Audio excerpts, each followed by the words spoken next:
Chapter 110. Chuju Mikoto become my women. Chuju was stunned. Mikoto was stunned.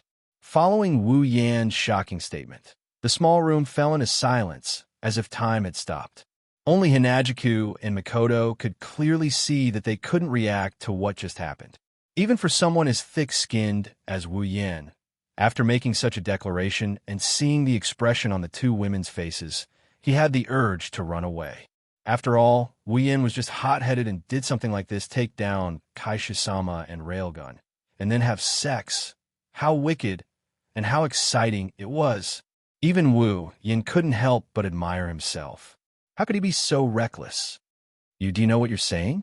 If it wasn't for the fact that she was so weak that she couldn't even move, Mikoto would have gone crazy and electrocuted everyone, regardless of friend or foe. Not just Mikoto, even Chuju's face was burning hot. She was so embarrassed that she wanted to die. In front of two women, he said that he wanted them to be his women. Any normal person would want to give him a slap. Kaisha-sama really wanted to pull out her white cherry and give Wu Yan a chop. She wanted to let him know that if he didn't seek his own death, he wouldn't die. That's why Wu Yan wanted to take them down, right? I have to say, he's pretty good at foresight. I just don't know if he'll be able to live past tomorrow. Hearing Mikoto's words, Wu Yan could only smile bitterly. Looking at the two women's red faces, Wu Yan didn't know if they were embarrassed or angry. After a moment of silence, he reached out and caressed Chuju and Mikoto's faces. I know what I'm saying is a bit too much. No, it's very much too much. But I have no other choice. With a bitter face, he ignored the reddened faces of the two girls and continued in a low voice. But I have no choice. I can't give up on one of you. I can't watch you two be sad. I can't ignore your feelings. I can't do anything about it. I can't do anything about it. Looking up, Wu Yan said with determination. No matter what, you can hate me, hit me, or scold me. I don't plan to give up on any of you. After that, Wu Yan waved his hand and closed the door. Then, he looked at Chuju and Mikoto. What are you doing?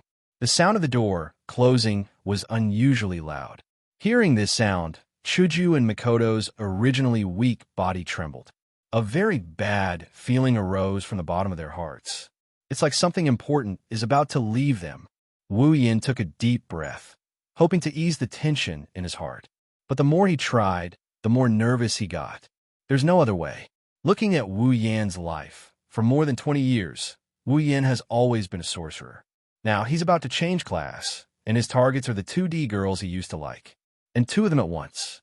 The first time is already so exciting. As a virgin, how can Wu Yan not be nervous? With trembling hands, Wu Yan put his hands on Chuju and Mikoto's body. Then, with a look of desperation, he quickly took off their clothes. You, what are you doing? Stop it. You pervert. Don't take it off. Don't take it off. Don't. Ignoring the two girls' pleas, Wu Yan used the fastest hand speed in his life to strip Chuju and Mikoto naked. Soon, two naturally beautiful and delicate bodies appeared in front of Wu Yan. Staring blankly at the two beautiful bodies in front of him, Wu Yan swallowed a mouthful of saliva. But more saliva was secreted, filling Wu Yan's mouth. Wu Yan swallowed again and again, but he couldn't swallow the saliva in time. A trace of saliva dripped down from the corner of his mouth. Of course, Chuju and Mikoto saw Wu Yan's perverted appearance, but they didn't care. Their heads were already dizzy when their bodies were exposed in front of Wu Yan. Wu Yan, on the other hand, felt a certain part of his body so hard that it's a bit unbearable. It's so unbearable that his pants almost couldn't hold it down. Without thinking, he stripped off his clothes as well. Their eyes bulged as they watched Wu Yan's every move. Smoke was already coming out of their heads, but this still couldn't alleviate the shame and anger in their hearts, especially when Wu Yan's disgusting body parts appeared in front of them. Everything happened too fast, so fast that the two women didn't have time to talk to each other. Finally, the condition to be honest with each other was met. Wu Yan took a deep breath and pounced on Chuju. Feeling the weight on her body, Chuju finally panicked. She wanted to push Wu Yan away, but her body couldn't exert any strength. Even the insides of her body felt powerless. Without any other choice, Chuju could only plead. Yin, no, no, Wu. Leaning down, Wu Yin blocked all of Enajika's pleas for mercy. With lightning speed, he opened her mouth and stuck out his tongue to suck on Kaisha-sama's little tongue. Then, the two of them started making love, and their saliva intertwined. Chuju was completely immersed in the pleasure of tongues intertwining. She couldn't help but close her eyes. TSK, TSK, sound came from their lips, endless. After entangling with the president for a while, Wu Yin felt unsatisfied. He stretched out his wolf claws and pressed on the president's small breasts. Chuju suddenly opened her eyes and recovered from her dazed state. She felt Wu Yan's movements and the strangeness of her body. Her face turned red, and she was so embarrassed that she wanted to die. Wu Yan's first thought was that it was so soft. His second thought was that it was so small. After all, the president could be considered as a member of the flat-chested group. Well, it's fine if it's small. It's better to have something to touch than nothing.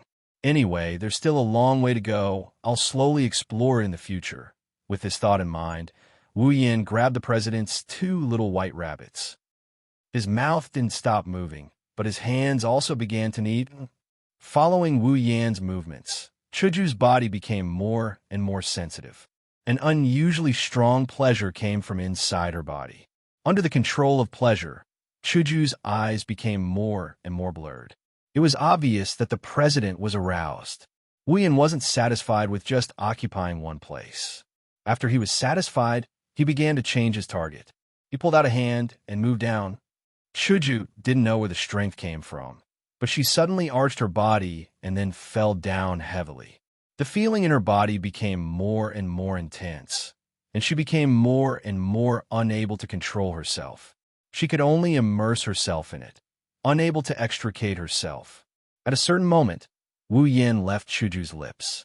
Looking at her aroused appearance, he smiled in satisfaction and withdrew his hand that was touching her thigh. At the same time, he returned with a liquid that carried a strange smell. It's time. Wu Yin stopped all his movements and placed Chuju's body properly. Then he focused all his strength on his waist. Then, he slowly rubbed against Chuju's body until there was a layer of obstruction. Only then did Wu Yin take a deep breath and exert force. A sharp pain came from below, and Chuju painfully groaned. Her body tensed up, and she didn't know when the strength in her body came back. She hugged Wu Yin tightly, and tears flowed down uncontrollably. Pain, so painful, Wu. Tears flowed down her cheeks. The pain took away the pleasure. Hinajiko also realized from now on, everything that belongs to her will belong to this young man in front of her. Wu Yin also panicked. Looking at Chuju's tear-stained face, he hurriedly helped her wipe away her tears. Then, he directly kissed her, trying to kiss away her pain. Feeling everything Wu Yin did for her, Chuju's heart finally flashed with a trace of happiness. The pain also gradually faded, and in its place was an electric current flowing from inside her body, making Chuju feel unusually empty. Therefore, she couldn't help but twist her body a little. Receiving Chuju's signal, Wu Yin also understood something. He smiled slightly, and his body began to exert force. Chapter 111. Groans, gasps, the sounds of flesh colliding, and the sounds of liquid flowing continuously resounded throughout the entire room. Not long after, Chuju's beautiful body was covered in fine beads of sweat. Some of it flowed down her body and dripped onto the bed, while some remained on her body, adding a bit of charm to her body. Her long pink hair spread over 1/3 of the bed, moving up and down with his movements. Hinajiko shyly raised her hands to block the spring scenery in front of her chest. She closed her eyes, and every time he exerted force, she would moan. In an instant, the moans that escaped from Chuju's mouth formed a beautiful melody, and the only audience was Wu Yin, no matter if it was now or in the future. In an instant, the fragrance from Chuju's body formed a delicious dish, and the only one who tasted it was Wu Yin, no matter if it was now or in the future. At this moment, Chuju was undeniably the most attractive. So much so that Wu Yin almost gave his first time to her. No, His first time was already given to his left hand.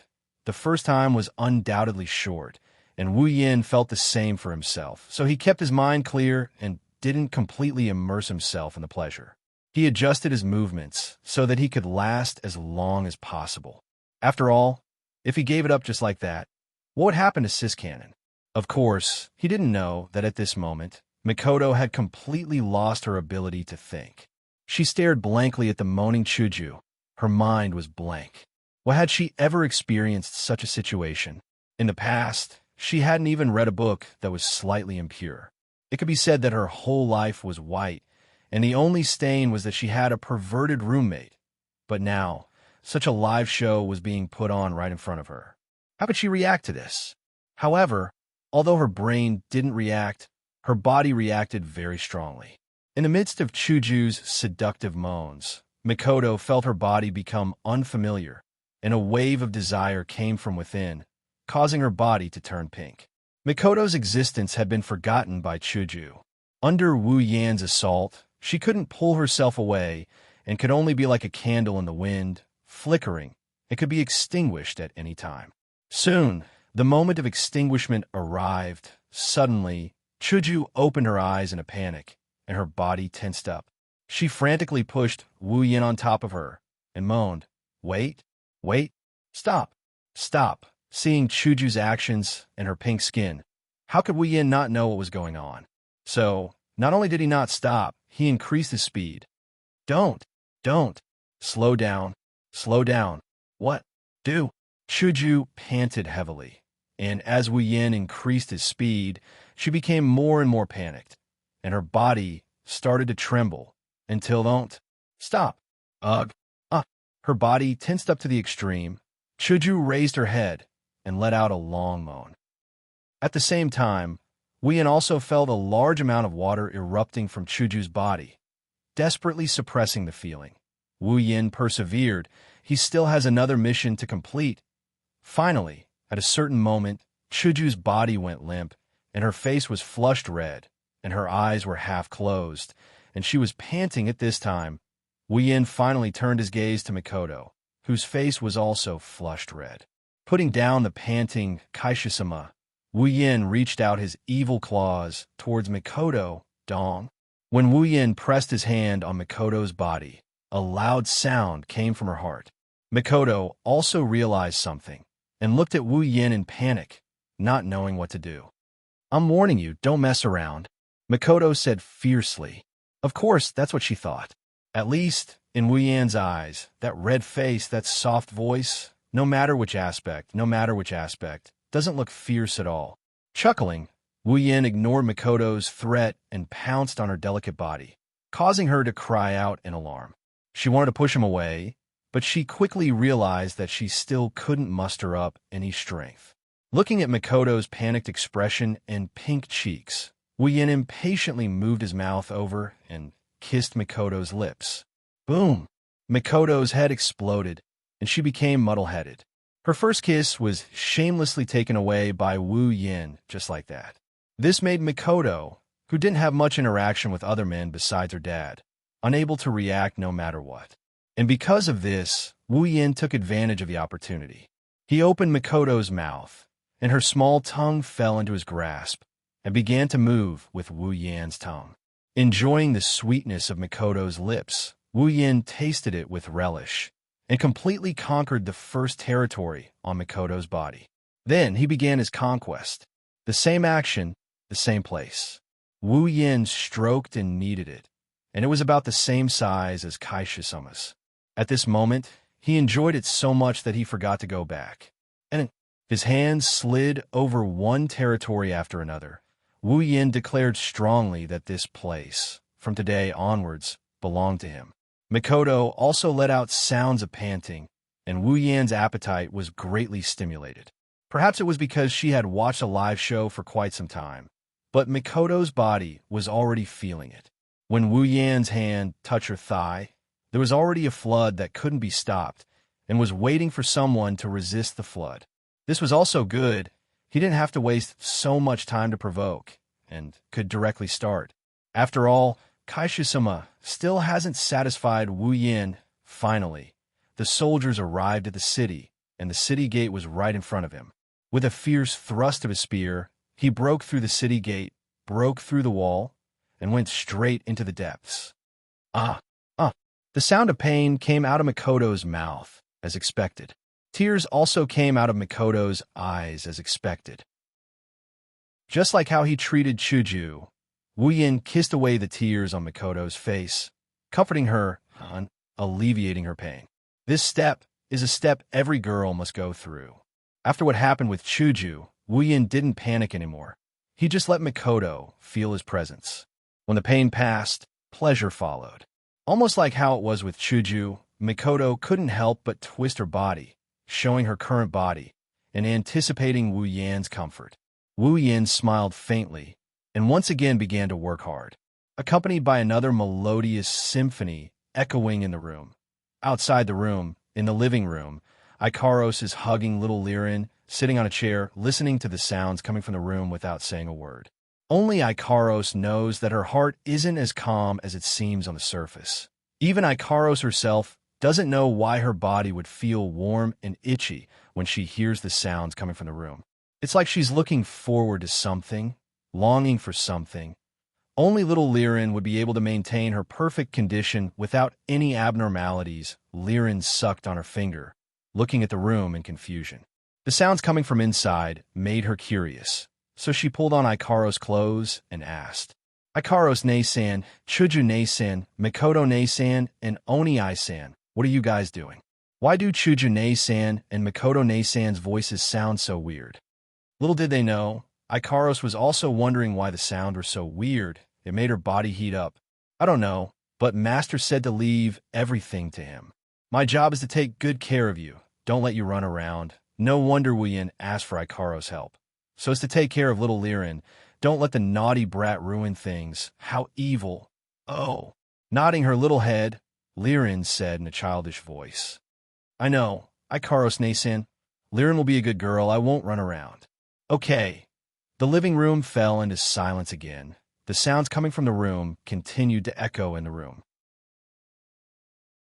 Chapter 112. Hanajiku pulled the blanket over her body and sat on the bed. She lowered her head and remained silent. Makoto pulled the blanket over her body and sat on the bed. She lowered her head and didn't say a word. Wu Yin calmly stood in front of the two girls. He looked at them with an awkward smile and didn't say anything. Ignoring everything that happened before, just looking at the scene in front of them is enough to trigger endless imagination. Not to mention the ambiguous smell that has been spreading in the room since just now hasn't completely dissipated. The sun has already climbed to the top of their heads. Originally, when Wu Yin woke up, it was already morning. When he came to find Chuju and Makoto, it was also morning. So, after the life and death battle just now, who knows how much time has passed in the morning?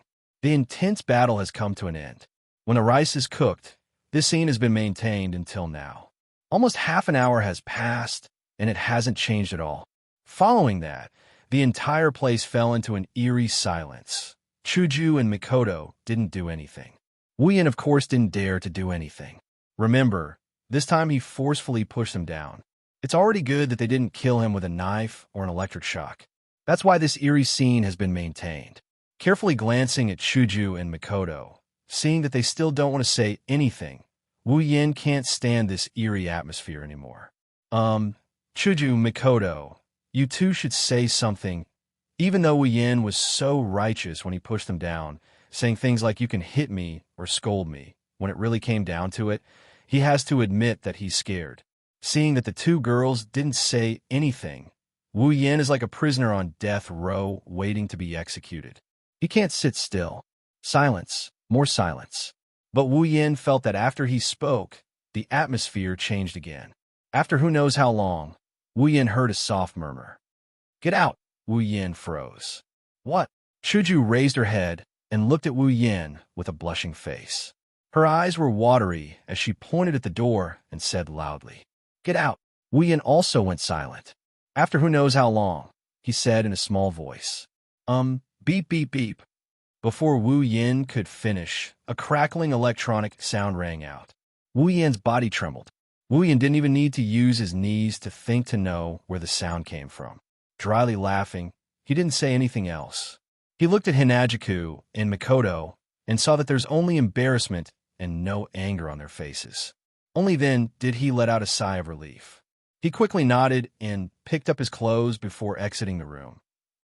After Wu Yin left, the room became silent again. Chuju and Mikoto looked at each other with the same complicated emotions in their eyes. After a while, both of them sighed at the same time. The same thought flashed across their minds. Consider me unlucky. When Chuju and Mikoto walked out of the room, they saw the silent and expressionless Ikaros sitting in front of the table. Liren had a smile on her face as she knocked on the table nonstop. Wu Yin was busy placing plates on the table. Chuju, Jieji, Mikoto, Jieji, you guys are up? Seeing Chuju and Mikoto, Liren happily waved at them. If it wasn't for Wu Yin telling her not to ask about Chuju and Mikoto in the room, Liren would have asked them what they were doing in the room. Ikaros also looked at Chuju and Mikoto. But there was a strange look in her eyes because of Chuju and Mikoto's weird walking posture. Are their feet uncomfortable? A few question marks appeared in Ikaros' mind as she thought blankly. Chuju and Mikoto squeezed out a smile and greeted them. Then they staggered towards a table and sat down very carefully. Come out. At the same time the voice sounded, the smile on Chuju and Mikoto's faces disappeared. Their faces darkened, they turned around and froze. Wu Yin was holding a tray in one hand. His face had an unusually sunny smile. His eyes were squinted into a line. The whites of his eyes couldn't be seen. Combined with his chef attire, he looked unusually fresh and sunny. Chuju and Mikoto looked at each other. Looking at Wu Yin, who turned into a housewife, they looked at him strangely, as if they wanted to see if he was faking it or not. Just as they were about to say something, they remembered something and turned their heads away with a humph. Wu Yan's sunny smile collapsed. He couldn't keep up the act anymore. Originally, he wanted to get away with it. Sure enough, having a threesome is a dream. Even if the dream comes true, there's a price to pay. Little did he know, he only has himself to blame for this. With a sigh, Wu Yin adjusted his expression and put on a sunny smile again. He walked to the side of the two women and put 2 plates in front of them with a smile. Chuju, Mikoto, you must be hungry as well. I made this especially for you. Have a taste. Silence. More silence. The corner of Wu Yan's mouth twitched twice. Looking at the 2 women who didn't even look at him, he chuckled and said again, well, you too must be hungry. Hurry up and eat. This is very nutritious. It's just right for you two to nourish your bodies. Towards the end, a pair of exceptionally sharp gazes shot out from Chuju and Mikoto's eyes, causing Wu Yan's tone to become weaker and weaker. Even his heart felt a little guilty. If it weren't for the redness on their faces, Wu Yan might have already run away. Swallowing hard, Wu Yin turned to look at Mikoto and laughed dryly. Hey, Mikoto, why don't you eat first? I can guarantee that you'll definitely like it. As he said that, Wu Yin opened the lid and gestured for Mikoto to take a look. When Mikoto pretended to look disdainfully at the thing on the plate, she couldn't move her eyes away. Gouda. Clenching her hands into fists, Mikoto placed them on her right cheek. Her eyes stared at the plate and instantly turned into cat eyes. Yes, the thing on the plate was Wu Yan's specially made, the Gouda-shaped dessert. A victorious smile appeared on Wu Yan's face. Wu Yan smiled proudly. Of course, his face didn't look that proud. How is it? Do you like it? And in. Mikoto didn't hesitate and nodded immediately. Mikoto, Chuju shouted loudly. Her tone had a hint of disappointment, but in Mikoto's world, there was only Gouda left. This made Chuju's face contort in anger. Wu Yan was also speechless. Even though he hoped that Mikoto wouldn't be angry anymore, he didn't expect that one Gouda dessert would solve the problem. This made Wu Yin think of the formula Mikoto's first night is equal to Gouda. But at least one of them was taken care of. Turning to look at the angry Chuju, Wu Yin put on a smile again. He walked in front of Chuju and said, Chuju, you try it too. I also specially made your favorite hamburger for you. Lifting the plate in front of Chuju, Wu Yin smiled. Look, this is specially made. Hurry up and try it. Wu Yin looked at Chuju with hope. Looking at Wu Yan's hopeful eyes and the so-called special hamburger on the plate, Chuju's expression changed. She hesitated for a moment before picking one up and taking a big bite. This bite made her eyes light up. She raised the hamburger in her hand and ate faster. Wu Yan let out a big sigh of relief and smiled. This time, it wasn't a fake smile, it was a genuine smile. This means that the two of them have forgiven me, right? Wu Yan thought to himself as he looked at Chuju, who was eating the hamburger, and then at Makoto, who was staring at the good of dessert. Maybe she saw through Wu Yan's thoughts. Chuju stopped eating the hamburger and turned her head away with a humph. While eating, she said to Wu Yan, "Don't think that I'll forgive you just because of this." Yeah. Makoto also woke up from the good of heaven. She stared at Wu Yan and said hatefully, "You want us to forgive you? It's still too early. You'll suffer from it later." Wu Yan immediately cried. Well, this kind of result is worth celebrating. Chapter 113. Supply Town, Floating Plaza. This is the plaza where airships come and go from the supply town. It's similar to the train station or airport in Wu Yan's world.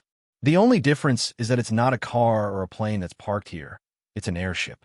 Since the supply town was a supply station set up by the Ailu Empire in the giant beast forest, the airships here came from all over the Ailu Empire. Since there were airships coming from all over the Ailu Empire, it was only natural that there would be airships heading to all over the Ailu Empire. Airships were coming and going, and there was a sea of people here. Normally, this was the supply town's most visited place. Originally, the floating plaza was operating normally, but today, there's a small change. Well, it's not really a change. It's just that there's a small group of people, or more accurately, men, who are constantly looking in one direction. What could it be that attracted the attention of so many men? It's none other than a beautiful woman. Her long pink hair fluttered in the wind. She wore a very ordinary pale yellow dress with a small white jacket. Hinajiku used her hand to rub her hair that was fluttering in the wind. A faint smile hung on her lips. Beautiful, charming. Her brown shoulder-length hair swayed gently. Unlike Chuju's fresh outfit, Makoto is wearing a small black shirt with white trim. She's not wearing a skirt, but a pair of denim shorts.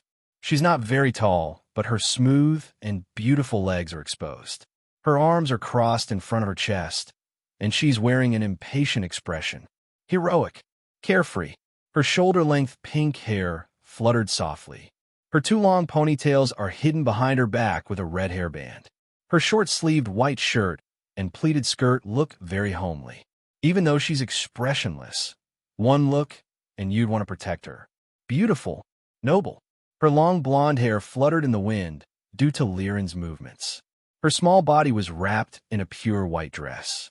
She's always happy no matter when or where she's running around in this small place. Cheerful, cute. It was this charming, heroic, beautiful, and adorable quartet that attracted the gazes of the men in this corner of the floating plaza. Compared to this group of four, the one standing behind them in a black shirt, black trousers, black hooded jacket, black hair, black eyes, and a lazy expression on his face, Wu Yan is the most inconspicuous of them all. Of course, Wu Yan is well aware of this point. If it were him, compared to men, he would be more than willing to look at beautiful women. That's why, in order to avoid being stabbed to death by the envious and jealous gazes of the other men, Wu Yan stood behind them from the start, playing the role of a bodyguard. It's not that Chuju and the girls need his protection. After all, other than Liren, the other three are all Tier 7 fighters. Whoever messes with them is looking for death. Wu Yan's bodyguard is only doing the job of chasing away those arrogant, rich, and handsome men who came to hit on them. He only showed a little of his skills, and those who came to hit on them left dejectedly. A beautiful and cute girl with a Tier 7 fighter as her bodyguard. No matter how you look at it, she must be a disciple of a big family, right? That's why they imagined Chuju and the girls to be disciples of a big family who brought a Tier 7 bodyguard out for fun. It's this setting that made those who wanted to hit on them stop in their tracks. They could only look at them blankly from the side and satisfy themselves with their gazes. If they knew that Chuju and the girls weren't disciples of a big family, and that Wu Yan wasn't a bodyguard but the core of this group, they would definitely kill Wu Yan first and then devour the 4 girls. Of course, by then, they wouldn't be far from death. It has been 3 days since Wu Yan ate Kaisha-sama and Sis Cannon alive. During these 3 days, Wu Yan was very depressed. He was so depressed that he wanted to shout, "Why are you doing this to me?" It hadn't been easy for him to change his profession and eat meat. Wu Yan had thought that his days of happiness would be coming soon. However, he didn't know if there would be any. These 3 days, Wu Yan's life had been extremely miserable. Wu Yan believed that his willpower was pretty good. Although he couldn't become Lu Xiaohui, it wasn't that easy to seduce him. Nowadays, the so-called good willpower is a thing of the past. After tasting meat, he naturally wants to taste it a few more times. How else would he be able to live up to his reputation? Who would have thought that after he pushed her down that day, the president and Sis Cannon would keep rejecting him? Was there any justice in this world? Therefore, during these 3 days, Wu Yan lived a life where he could see but couldn't eat. He couldn't sleep in the middle of the night and could only eat himself. He had lost a few kilograms. Every morning when he wakes up, he would find Ikaros lying on top of him, looking at him as he slept. That figure that's even more voluptuous than Kaisha-sama and railguns. How could he hold himself back when he couldn't get rid of the fire in him? However, every time Wu Yan couldn't hold himself back and wanted to push Ikaros down, the president and Sis Cannon would jump out from some corner and extinguish all of Wu Yan's desires. During these 3 days, Wu Yan cried. He also knows that Hinajiku and Mikoto are doing this to get back at him for forcing himself on them. That's why he can only accept it. He's just thinking about finding a time to get back at them. Yep, he'll use a special method. Fortunately, after these 3 days, Chuju and Mikoto's anger had subsided a lot. The 2 women didn't fight with each other because Wu Yan pushed them down at the same time. Instead, their relationship got better. It could be said that they silently agreed with Wu Yan's fickle behavior. After all, even their lives were intertwined. They were fated to be together forever. Instead of fighting each other and not living happily, it was better to get along with each other freely and live a more comfortable life. That way, they wouldn't have to worry about how to get along with each other. Furthermore, Hinajiku and Mikoto felt that Wu Yan's words before he pushed her down made sense to them. If one of them gets together with Wu Yan, while the other can only be sad, the 2 kind-hearted girls couldn't bear to see that happen. They also understood that even though they couldn't stand Wu Yan's fickle behavior, they knew that he was sincere towards them. The 2 women who were familiar with Wu Yan could still feel it. Therefore, they reluctantly accepted this fact. Of course, they were still angry. Therefore, when he thought of this, Wu Yan cried again. In these 3 days, Wu Yan didn't know how many times he secretly shouted, "I'm going to restore my position as the husband," but he could only treat it as fantasy. After all, he was the one who let Chuju and Mikoto down first. He felt guilty that he couldn't give them all his love, so he could only give them the perfect love. At the same time, Wu Yan despised those who openly opened their crystal palace, even though his crystal palace was already in its embryonic form. As for why Wu Yan's group of 5 appeared in the floating plaza, it's actually very simple. They decided to go out. Always staying in the supply town isn't the way to go, right? Going to the behemoth forest to level up? That's nonsense. They're all high tier now. How could it be that easy to level up? This time, if it wasn't for the treasure hunt that brought them more and stronger monsters than the one they encountered in the Yama cave, it's hard to say whether or not Wu Yan could have reached tier 7. Not to mention, Kaisha-sama was only tier 4 at that time. And if they go out, where would they go? In the Spalier world, the 5 of them were unfamiliar with the place and people. Even Liren, who was born and raised in this world, didn't go out much. In the end, the 5 of them decided to send Liren home, which is to go to Liren's home, Behurl. But Behurl was very far from the supply town, even further than the small Ring Mountain range. So, naturally, they could only choose to take the floating ship. Chapter 114. Behurl, in the Ailu Empire, was a relatively high-class area. Although it couldn't be compared to Mafa Ace, where the number 1 family of the empire, the Lori family, was located, it was still a well-known area compared to other small areas with only 1 or 2 families. It has to be said that the floating airships of this world with the help of those invisible large-scale teleportation circles in the air, were extremely efficient. In Wu Yan's world, who knows how many days it would take to get there by plane, but in the Spalier world, it took less than half a day to get there. After disembarking from the airship at Beherl's floating plaza, little Liren shouted and cheered loudly, because she knew she had finally returned to the place where she belonged. Some of the uncles were originally dissatisfied with someone shouting loudly, but when they turned around and saw it was little Liren, their dissatisfaction turned into smiles, making Wu Yan feel a chill in his heart. No matter which world, uncles are creatures that must exist. From the expressions of the surrounding uncles, Wu Yan could see that the uncles of the Spalier world also had lowly fetishes. Little Liren, where do we go from here? Chuju held little Liren's hand, squatted down, and smiled at her. Seeing little Liren's happy expression, Chuju couldn't help but smile as well. Who would have thought that such a beautiful president with a smile on her face would refuse to get on the floating airship due to her fear of heights when they were resupplying the town? If it wasn't for Wu Yan, who couldn't stand it anymore, in exchange for a stabilizing item from the system, the president would have suggested that they walk to Beherl. Hearing Chuju's words, little Liren was distressed. Although she was born in this place, she rarely went to places far away. So in this relatively large Beherl, there were many places she hadn't been to. And Beherl's floating plaza was a place she hadn't been to before. Her little head shook nonstop, trying to remember the location of her home. Her little eyes darted around, trying to remember the floating plaza's location in Beherl. In the end, little Liren lowered her head. Woo-woo, Liren doesn't know where to go either. Chuju helplessly stroked little Liren's head. If that's the case, it seems like we can only take our time to find them. Ignoring the gazes of those who were jealous of him standing next to the beauties, he looked around, and after thinking for a bit, he walked in front of the crowd. Let's walk around first. Maybe we can find a place that the little girl is familiar with. That's true. Not sure if it's because Wu Yan said the word stroll, but other than Ikaros, Chuju, Mikoto, and Liren's spirits were lifted. Smiles spread across their faces, making Wu Yan's eyelids twitch. Walking on the street, Wu Yan's group still received 100% of the attention. But this time, Wu Yan didn't ignore their gazes. He thought it would be great if someone could recognize little Liren. However, Hinajiku and the other two seemed to have forgotten about finding a house. They were all looking around at the various shops and stalls, occasionally pointing at certain items with bright smiles on their faces.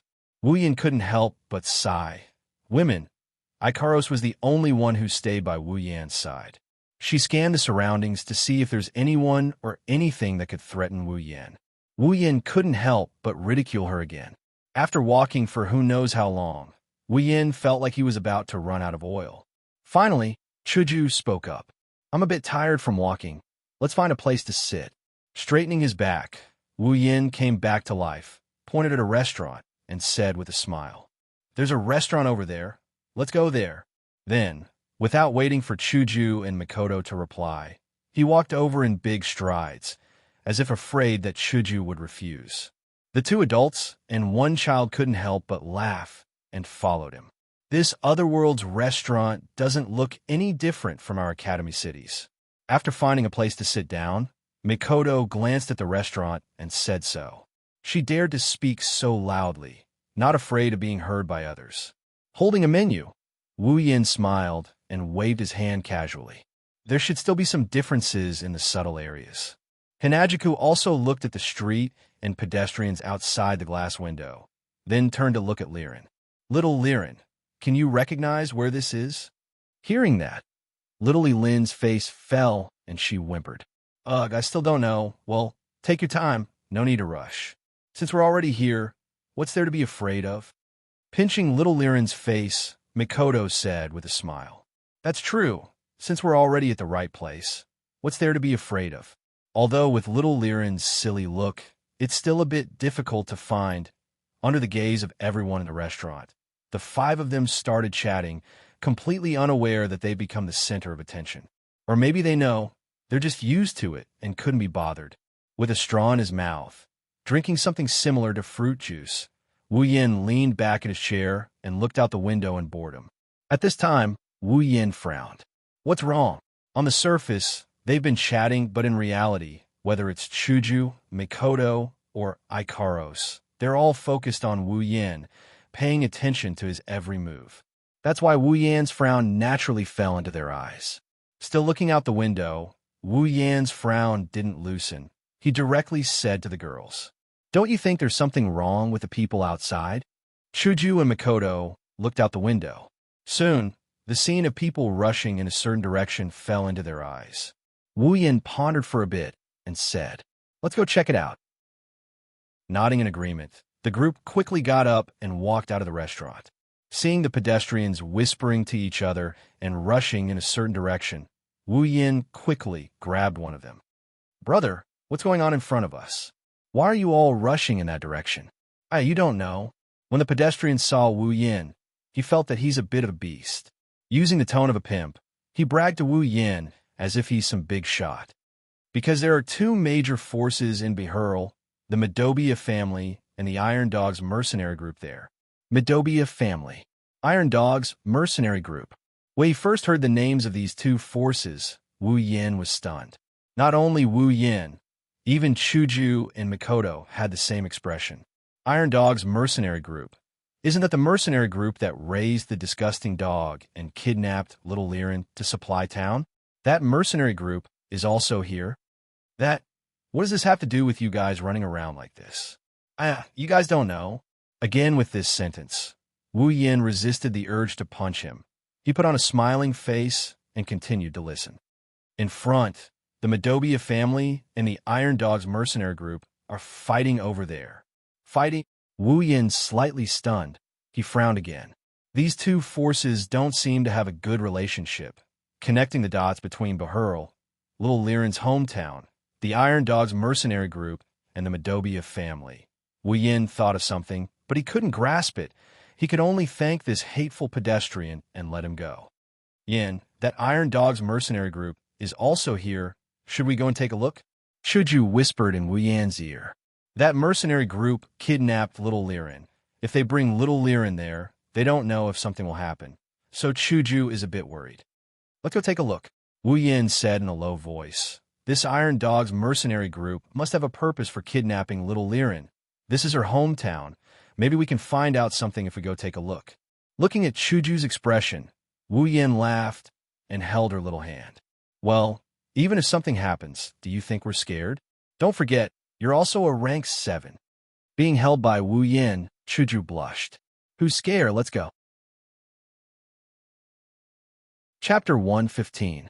Behurl, an empty space in the middle of a street. In the middle of the empty space, there were quite a few people standing there. A group of people with weapons in their hands, looking very aggressive.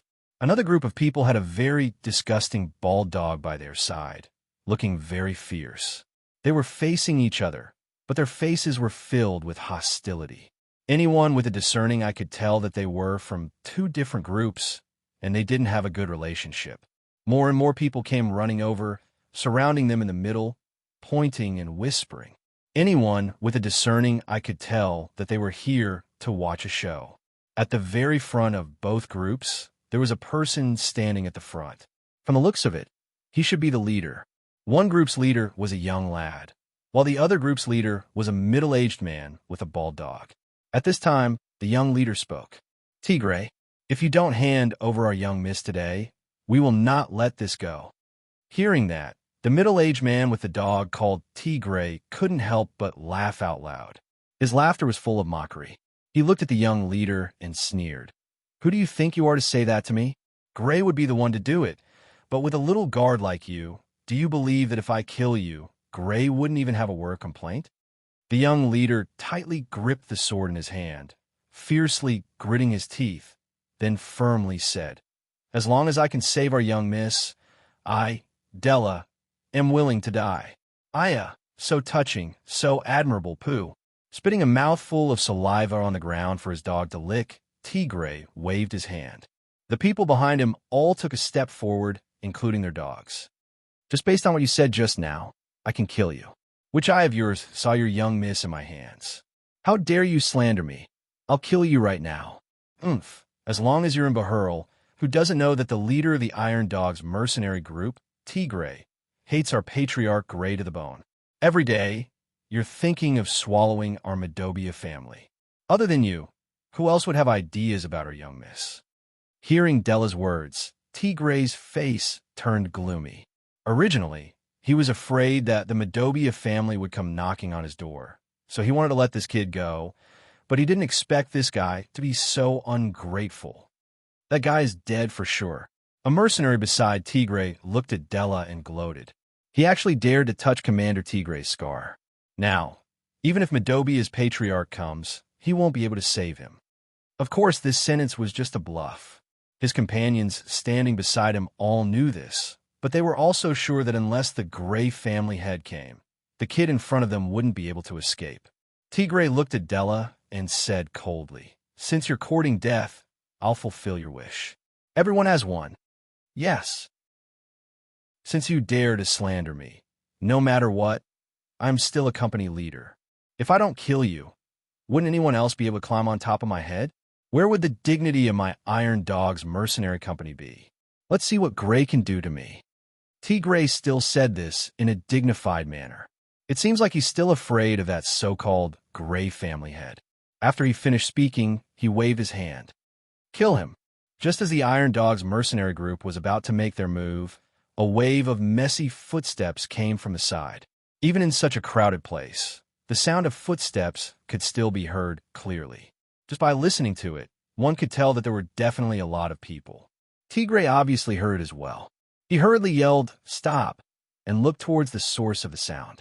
He saw that the surrounding people opened up a path. Then, a strong middle-aged man walked in with a group of people. Seeing this person, Tigray's face sunk, while Della's face was filled with joy. Patriarch. The person who came is the Medobia family's patriarch, Gray Medobia. Tigray saw Gray walking in front of Della. His eyes flashed with a trace of hatred, but he quickly hid it. He raised his hand to signal the mercenaries not to act rashly. Then, he remained silent. Gray glared at Della and scolded, "Do you know what you're doing? Who told you to do this?" Della's face was full of grievances. He knew that even though the patriarch was scolding him, it was actually a show of concern. It's also because of this that he was willing to follow him. But he still wanted to refute. "But patriarch, the young miss must have been, you shut up." Gray rudely interrupted Della's words. When he heard Della's words, his eyes were also filled with hatred. "Stand aside." "But patriarch," before he could finish, Della saw Gray's expression and could only step aside. Yes, after settling Della's matter, Gray turned to Tigray. Before he could say anything, Tigray spoke first. "Gray, looks like you didn't manage your family's dog well." Gray was stunned for a moment before he couldn't help but laugh out loud. His laugh was especially cheerful. He pointed at Tigray and laughed. "Tigray, aren't you afraid of being laughed at by others? Everyone knows that only you Iron Dog's mercenaries raise dogs. Our Medobia family raises humans. You." Tigray's expression was dark as he stared at Gray. Gray's words were obviously mocking their mercenaries for being dogs. But he couldn't refute and could only laugh coldly.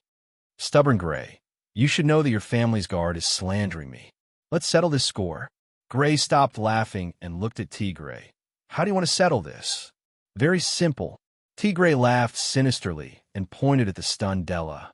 "Just hand him over to me. Don't even think about it." Gray immediately shouted loudly, causing Tigray to jump in fright. Della, on the other hand, was moved. "You want me to hand him over? Dream on." "Not handing him over?" Tigray smiled triumphantly, as if he had expected this. "He's slandering me. If you don't hand him over, does it mean that your Medobia family is protecting him? If so, then let's prepare for war. Otherwise, there's no reason left." "Reason? You think Tigray would care about that? Normally, when your Iron Dog's mercenary group is acting like a tyrant outside and you're protecting them, why aren't you talking about reason?" Almost 90% of the people present felt disdain towards Tigray's words. Of course, they didn't say anything on the surface. After all, compared to the Iron Dog's mercenary group, they're just small fries. Gray also clenched his fist tightly. He's not afraid of war, but he's afraid of Tigre's words. Right now, Tigre is in the right. If he really makes a move, then the reputation that Madobia family has accumulated over the years will be completely destroyed. Change the condition, Tigre. Gray said in a low voice. You should know that I will never hand my people over to you. Tigre obviously knows that Gray won't hand Tigre over to him. That's why he purposely said that. How could Gray not know? When he heard Gray's words, Tigre laughed and pointed at Gray. Since you're Gray, I'll be a little more lenient. As long as you apologize to me, I'll let this matter go. What? Della cried out. He quickly walked to Gray's side and loudly objected. Patriarch, you can't do this. Gray raised his hand and stopped Della from speaking. His face was cloudy and uncertain. How could he not know what Tigre is planning? It wasn't just because Tigre wanted to take advantage of him, but also because if he apologized, the whole of Bahurl would know tomorrow that the patriarch of the Madobia family had apologized to the leader of the Iron Dogs mercenary group. At that time, their family would be at a disadvantage in their confrontation with the Iron Dogs mercenary group. Big powers are all about face. If this face is lost, it'll chill the hearts of many people. But to ask him a hand over his most loyal bodyguard, how could Gray do it? Just when Gray was about to apologize, a childish voice called out. The owner of the voice is a little girl, but it's this voice that made Gray's whole body tremble. Daddy. Chapter 116. Daddy. In the huge arena where a storm was brewing, time seemed to stop for 2 seconds when this tender voice rang out. For a moment, both sides actually stopped what they were doing at the same time. Gray turned his head towards the source of the voice in disbelief. Just this action of turning his head seemed to have taken him thousands of years to do. He was afraid that this voice was just a hallucination. Along with this call, along with the sound of cheering, a small figure leaped out from the crowd and pounced on a Gray who was trembling uncontrollably. Daddy! Little Lillian hugged Gray and giggled happily. She was like a child who had just returned home. She was innocent, cheerful, and lively. Gray finally realized that this wasn't an illusion. Liren, it's really you. Where did you run off to? Don't you know Daddy is worried? Gray's eyes were slightly moist, but his mouth was still scolding her. He hugged the petite body in his arms tightly. Only the heavens knew how he managed to survive the days when little Liren was missing. Only Della, who was beside him, knew that these days the usually astute clan leader Gray had been sitting in his seat in a daze. The situation that was originally tit for tat, at this moment, suddenly turned into the scene of a reunion between father and son. This caused the crowd to be stunned. Gray's side was in a state of joy, but Tigre's side was completely shocked. How is this possible? Looking at the little girl in Gray's arms, Tigre was completely stunned. Others may not know the whereabouts of the Madobia family's young miss, but he, Tigre, how could he not know? This young miss, he was the one who kidnapped her. Tylee, that bastard. What the hell is he doing? He can't even handle such a small matter. What a waste. Tigre clenched his fist tightly. The veins on his face popped out, proving that he was furious to the extreme. Seeing little Liren come back, he knew that Tylee's side had lost her. Tigre had completely forgotten about it. Now that the hostage was back, what about Tylee, who was in charge of the kidnapping? Did he forget about it, or did he not care about it at all? Taking a deep breath, Tigre adjusted his emotions and put on a fake smile and said, Patriarch Gray, although I'm sorry to disturb you in your daughter's reunion, it seems like our matter hasn't been resolved yet. Gray, who was immersed in the joy of reuniting, finally reacted. But at this moment, Gray held an indifferent attitude. As long as his daughter is back, anything is fine. Tigre looked at Gray's happy face. The anger in his heart couldn't be extinguished. The plan failed. Gray was happy, so of course he wouldn't be happy. Gray, now that your daughter is back, it's good that I'm innocent. Our Iron Dogs mercenary group wouldn't kidnap someone and then release them, right? Your subordinate has slandered me. If you don't give me an explanation, I will not let this matter rest. Even if the final plan failed, Tigre still intended to bite Gray. Hearing this, Gray put down the little Liren in his arms and stood up to face Tigre. Okay, I'll apologize now. Apologize? Tigray laughed out loud. His laughter was especially ear-piercing, but the anger hidden in his laughter was heard by many people present. A portion of the smart ones had already guessed the cause and effect of this matter, including Gray. As his laughter faded, Tigray raised his weapon and pointed it at Gray and viciously said, "I, the dignified leader of the Iron Dogs mercenary group, was slandered by a subordinate. You want to let this matter go with an apology? Then in the future, anyone can step on my head and let this matter go with an apology." You. Gray was stunned. Even the surrounding people were in an uproar. He was the one who said that he would apologize, and now he's the one who said that an apology won't let this matter go. This is obviously going back on his words. Tigray didn't care what others thought. He only knew that there was a fire burning in his heart. Now that the situation is in his favor, if he doesn't vent this anger, he won't be able to let this matter go. Tigray made a hand gesture, and the mercenaries behind him all took out their weapons. The dogs beside him also began to bark. No matter how you look at it, it's obvious that Tigray is trying to show off his strength. Tigray. Gray was also enraged at this moment. He yelled, "Looks like you don't plan to let this matter go. Don't think that I, Gray, am easy to bully." Della, who was beside him, immediately raised his dochi. Previously, because of him, the patriarch almost lowered his head to that despicable person. Della was also furious. At this moment, the one who dared to say that he wants to make a move the most is him. The soldiers on both sides also raised their dochi. A few mages also began to raise their magic. The group of saber-toothed hounds also arched their bodies, ready to pounce at any moment. Just as the two sides were about to engage in a fight, little Liren shrunk her head back in fear. She then leaped away from Gray's side and ran to the side, plunging head-first into the embrace of an unfamiliar woman. This sudden scene naturally caused both parties to be unavoidably stunned. When they clearly saw the person that little Lileen had leaped into her embrace, they were once again stunned. It was a very beautiful woman with long pink hair. Beside her, there were two equally beautiful women with tea-colored hair and pink hair. Standing in the crowd of onlookers, they were very conspicuous. When the onlookers realized that there were three beautiful women standing beside them, they were all stunned.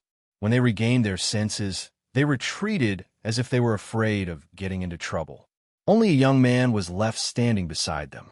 Looking at the people on the scene, he smiled faintly.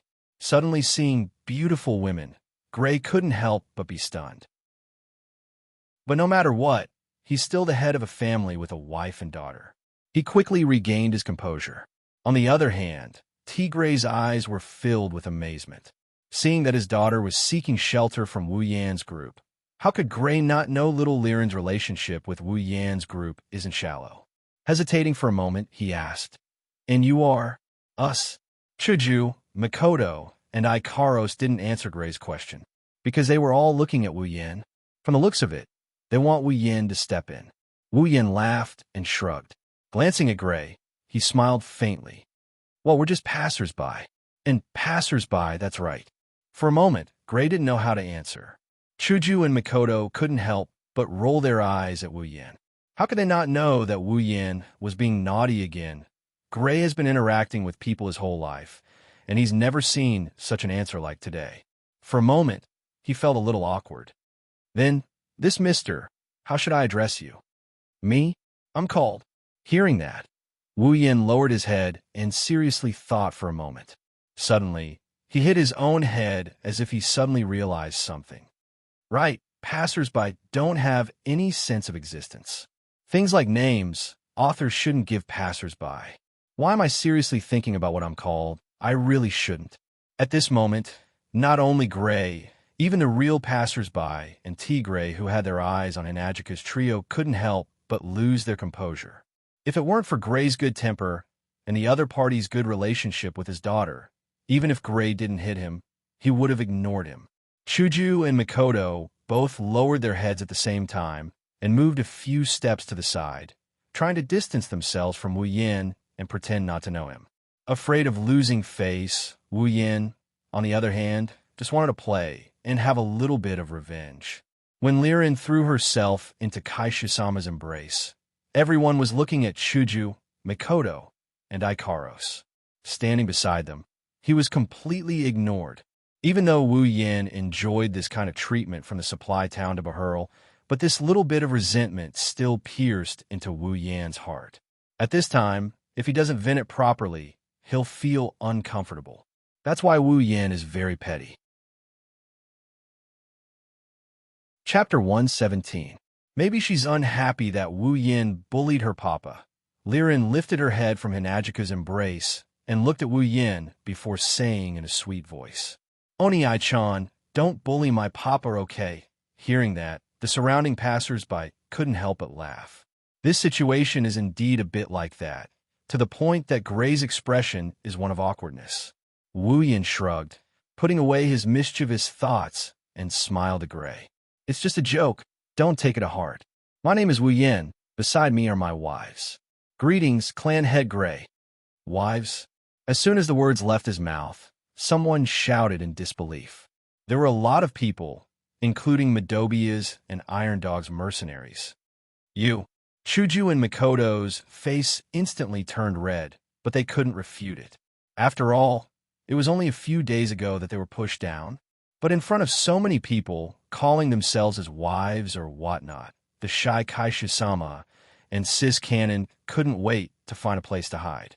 Looking at Wu Yan's calm face, they gritted their teeth. Of course, from their flushed cheeks, it's obvious that they're more than willing to do so. In their shyness, Chuju and Mikoto forgot that the so-called beside me are my wives. This beside me also includes Ikaros, of course. Compared to the blushing Chuju and Mikoto, Ikaros' expression didn't change at all. But if someone were to look closely, they'd notice that there's a ripple of emotion in Ikaros' eyes. As for the surrounding passers-by and the subordinates of the two factions, they're completely Spartan, looking back and forth between Chuju, Mikoto, and Ikaros, and then looking at Wu Yan, who doesn't look too common, but at least he's the type that wouldn't attract too much attention if thrown into a crowd. Everyone's a little confused. This, no matter how I look at it, it doesn't look like it. However, the three women standing beside him did not refute him. Instead, they even had a bashful look on their faces. It was clear that they acknowledged Wu Yan's words of wife. Therefore, they were jealous. They were envious. They started to hate him. Feeling the envious and jealous gazes of the people around him, Wu Yan curled his lips in disdain. Not to mention how many gazes he had received along the way. He had already reached the realm of being able to ignore them. He himself was also clear that a winner in life had to be baptized. The baptism of gazes was the most superficial kind. It was not like he was going to burn it. What was this brother afraid of? While everyone was silent, Gray laughed heartily and said to Wu Yan, "Young man, your fortune is not bad. Each of your wives are so charming and alluring. It's the envy of others." Hearing this, Wu Yan couldn't help but look at Chuju and Mikoto. He smiled, his eyes filled with tenderness. "Yeah, I've always thought that being able to be with them is my lifetime's blessing." Chuju and Mikoto heard this and couldn't help but look at Wu Yan. Seeing the tenderness in his eyes, they couldn't help but smile. However, their faces were getting redder and redder. They could only continue to lower their heads, not looking at those eyes that were enough to make them sink deeper. "Haha, your husband and wife's relationship is really good. Also, it seems like my daughter is also under your care. Gray here, thank you." After that, Gray gave Wu Yan a noble salute. Wu Yan smiled and waved his hand, indicating that he didn't dare. While they were greeting each other courteously, Tigre's expression on the side was getting worse and worse. His sworn enemy actually ignored him and started chatting with another brat who was still wet behind the ears. Anyone with a temper would not be able to endure this. Even Tigre's gaze towards Wu Yan became unfriendly.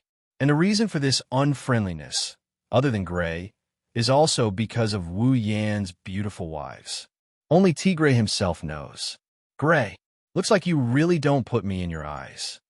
Seeing that Gray still wanted to chat with Wu Yan, Tigre's anger could no longer be contained as he roared loudly. Gray coldly glanced at Tigre and then said to Wu Yan, "Little bro, I still have some matters to settle here. Wait a moment, I'll have a good chat with little bro to express my gratitude." under the control of Tigre's anger. He wanted to take a bite out of Gray. But how could Gray just sit there and wait for his death? Being continuously provoked by Tigray, Gray's heart was also on fire. The two of them were fire against fire, so naturally they could only fight it out. Too bad. With Wu Yin here, this large-scale fight is destined not to happen. Wu Yin smiled as he looked at Tigray. His eyes had a trace of coldness. Not to mention that Gray is little Liren's father. Just the fact that this Iron Dog's mercenary group made him unhappy, he didn't plan to just stand by and watch.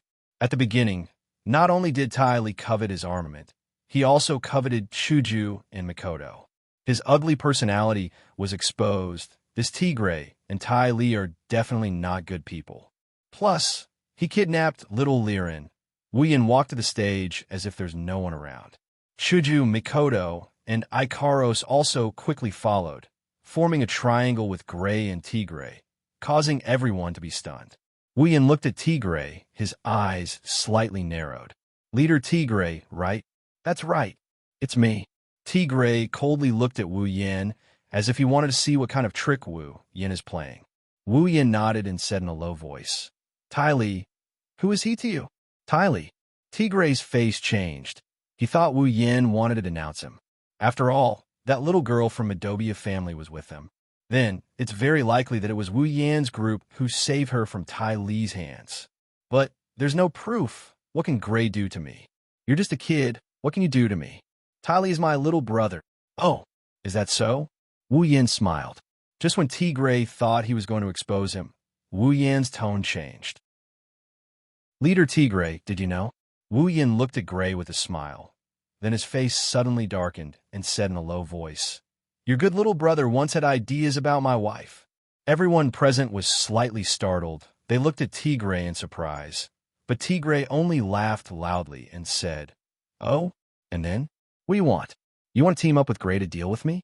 Tigray's face darkened. He coldly said, young man, don't be too impulsive. You should know there are some muddy waters that you can't get involved in. Wu Yin was startled, then laughed again. His laugh was exceptionally happy and cheerful, but there wasn't a trace of a smile in his eyes.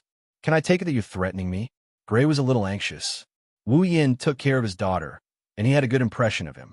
Now that he's saying this in front of Tigray, who has a terrible temper, isn't he afraid that Tigray will cause trouble for him?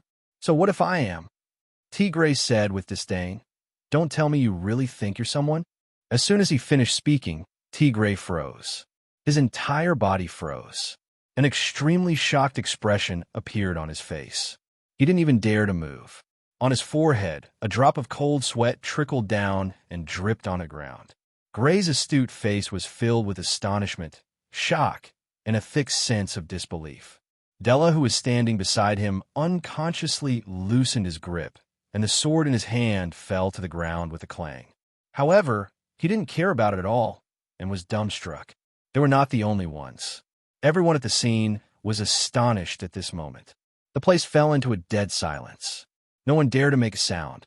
What did they just see? They saw that the harmless and smiling Wu Yin had unknowingly appeared in front of Tigray, the incomparably arrogant leader of the Iron Dog's mercenary group. In his hand, he pulled out a thin long knife from who knows where and placed it on Tigray's neck. Cold sweat dripped down Tigray's face. The arrogant expression from before still remained on his face, but he didn't dare to move an inch. Feeling the cold sensation on his neck and the faint killing intent coming from the smiling Wu Yin, Tigray could only maintain his stiff appearance and stand there. He's scared. The scene was so quiet that you could hear a pin drop.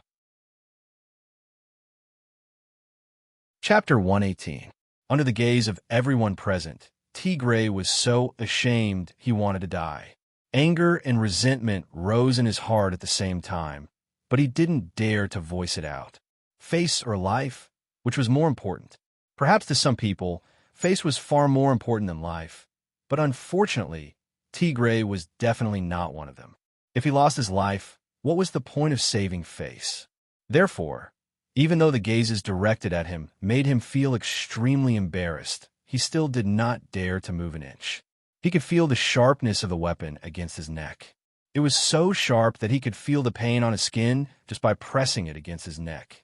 He could feel the killing intent of this guy, called Wu Yin, standing in front of him. If he didn't cooperate, then he definitely wouldn't be merciful. When that time comes, what face, what Iron Dog's mercenary group, what leader, none of these would be able to protect him. Under the threat of death and the control of the anger in his heart, Tigray had completely lost his ability to judge. So much so that he couldn't see the meaning behind those gazes. What Tigray didn't know was that the gazes of everyone present didn't have any intention of mocking or ridiculing him. There was only shock and disbelief. Behurl, there were many big and small factions, but there were only two of the biggest, and that was the Madobia family and the Iron Dog's mercenary group. These two factions, in a region with hundreds of factions in Behurl, were still able to stand at the top. One could only imagine how strong they were. And among these two strongest factions in Behurl, the leader of the Madobia family, Gray, and the leader of the Iron Dog's mercenary group, Tigray, were undoubtedly the strongest existences in these two factions. In other words, Gray and Tigray were the two strongest people in Behurl. But today, the incomparably strong leader of the Iron Dog's mercenary group, Tigray, was taken down by a youth who looked to be in his 20s in a single exchange. Are our eyes playing tricks on us? This was the thought that rose in the minds of countless people present. Of course, if Wu Yin knew of this thought, he would definitely laugh out loud, and very happily. Incomparably powerful? If it was me a few days ago, it might have been a bit troublesome, but it definitely wouldn't be a problem to take him down, let alone now that I'm at the 7th step. The so-called strongest faction in Behurl is just that they have a lot of strong people under them. After the trip to the treasure room and seeing the tens of thousands of stone spiders and humans, Wu Yin didn't even put them in his eyes. Even if they can't, he wouldn't mind letting them play with Ikaros for a while. Looking at the sweaty Tigray standing in front of him, Wu Yin curled his lips in disgust. Even Chuju, Mikoto, and the others who were still normal were disgusted. Just a moment ago, he was still so arrogant. But now, with a knife on his neck, his performance was so unbearable. Sure enough, with such an elder brother, there would be such a younger brother. If the upper beam is not straight, the lower beam will be crooked. Those who came from the same nest were really not good people. Commander! Recovering from their shock, the group of mercenaries behind Tigray finally realized what had happened. They held their weapons in their hands as they cried out in alarm, accompanied by the barking of the sharp-toothed hounds. Don't act rashly. Tigray hurriedly shouted at the mercenaries behind him. Hearing their commander's words, the mercenaries could only take a few steps back, helplessly accepting the fact that their commander was being held hostage. Commander, hang in there. We're coming to save you. Tigray didn't feel relieved hearing that. Instead, he was furious. Why didn't you guys shout so loudly when the enemy charged over? I'm being held hostage, and all of you were stunned, only reacting after the sun came up. I'd rather count on Gray to put in a good word for me than count on you guys to save me. Tigray was making things difficult for them.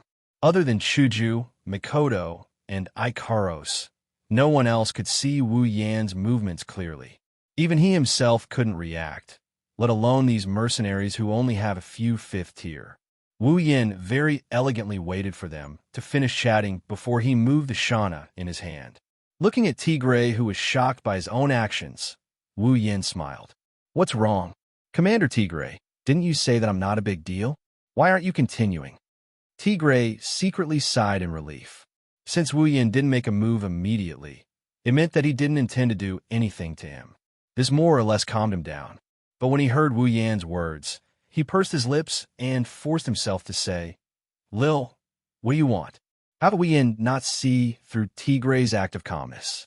Disdainful and amused, he tilted his head and said, It's not what I want, it's what you want, isn't it?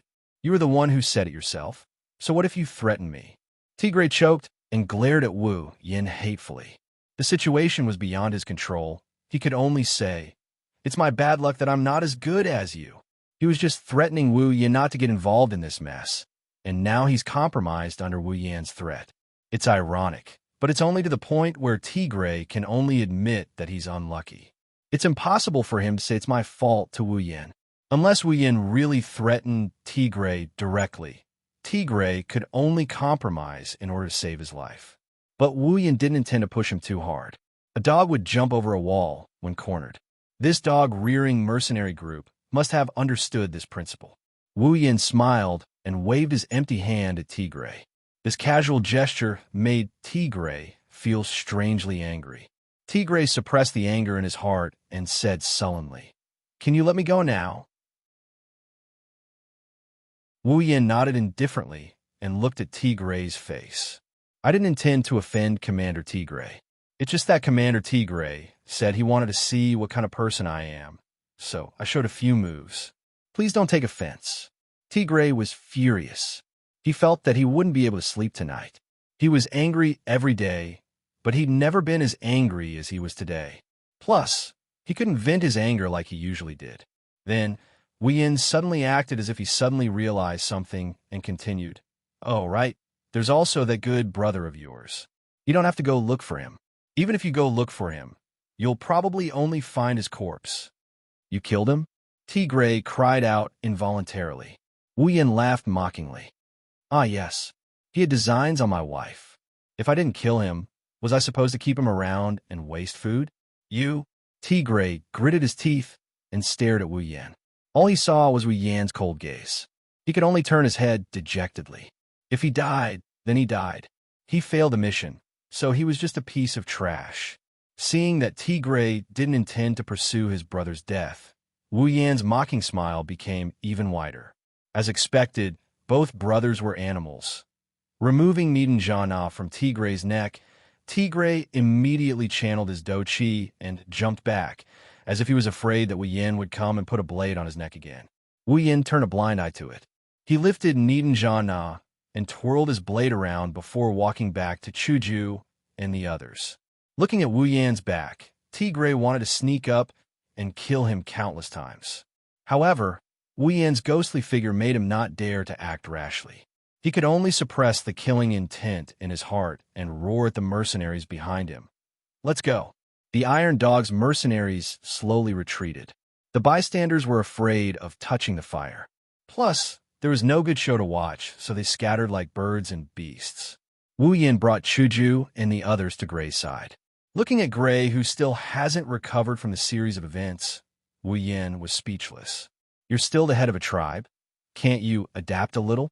Of course, Wu Yin didn't know how it felt to have your lifelong enemy taken down by a 20-something-year-old youth in an instant. If it was someone else, perhaps they would be even worse than Gray. Chapter 119. Punk. Damn it. Damn it. That little bastard. How dare he? Damn it. Bitter curses resounded throughout the Iron Dog's mercenary group's office, followed by the sound of objects shattering and falling to the ground. Tigray, however, didn't feel relieved at all and flew into a rage in front of the entire mercenary group. Thinking of how he was threatened by an unknown little bastard in front of so many people and was even forced to compromise, Tigray's anger surged. Once he thought of this, his Do Chi flew into a frenzy, destroying everything in front of him. The group of Iron Dog's mercenary group's upper echelons looked at their leader's angry appearance and bowed down timidly, afraid that if they were the slightest bit careless, they would bump into their leader's fire.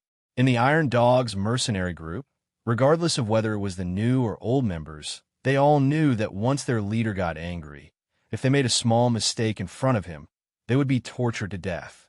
And now, they had never seen their leader's anger greater than this time. If they bumped into him at this time, they would only die a horrible death. Therefore, they could only fearfully lower their heads and hope that their leader wouldn't find trouble with them. Once again destroying a table into powder, Tigray's face was gloomy as he panted heavily. Once he saw the cowering appearance of the people below, his anger rose again. "You bunch of rice buckets. None of you are useful.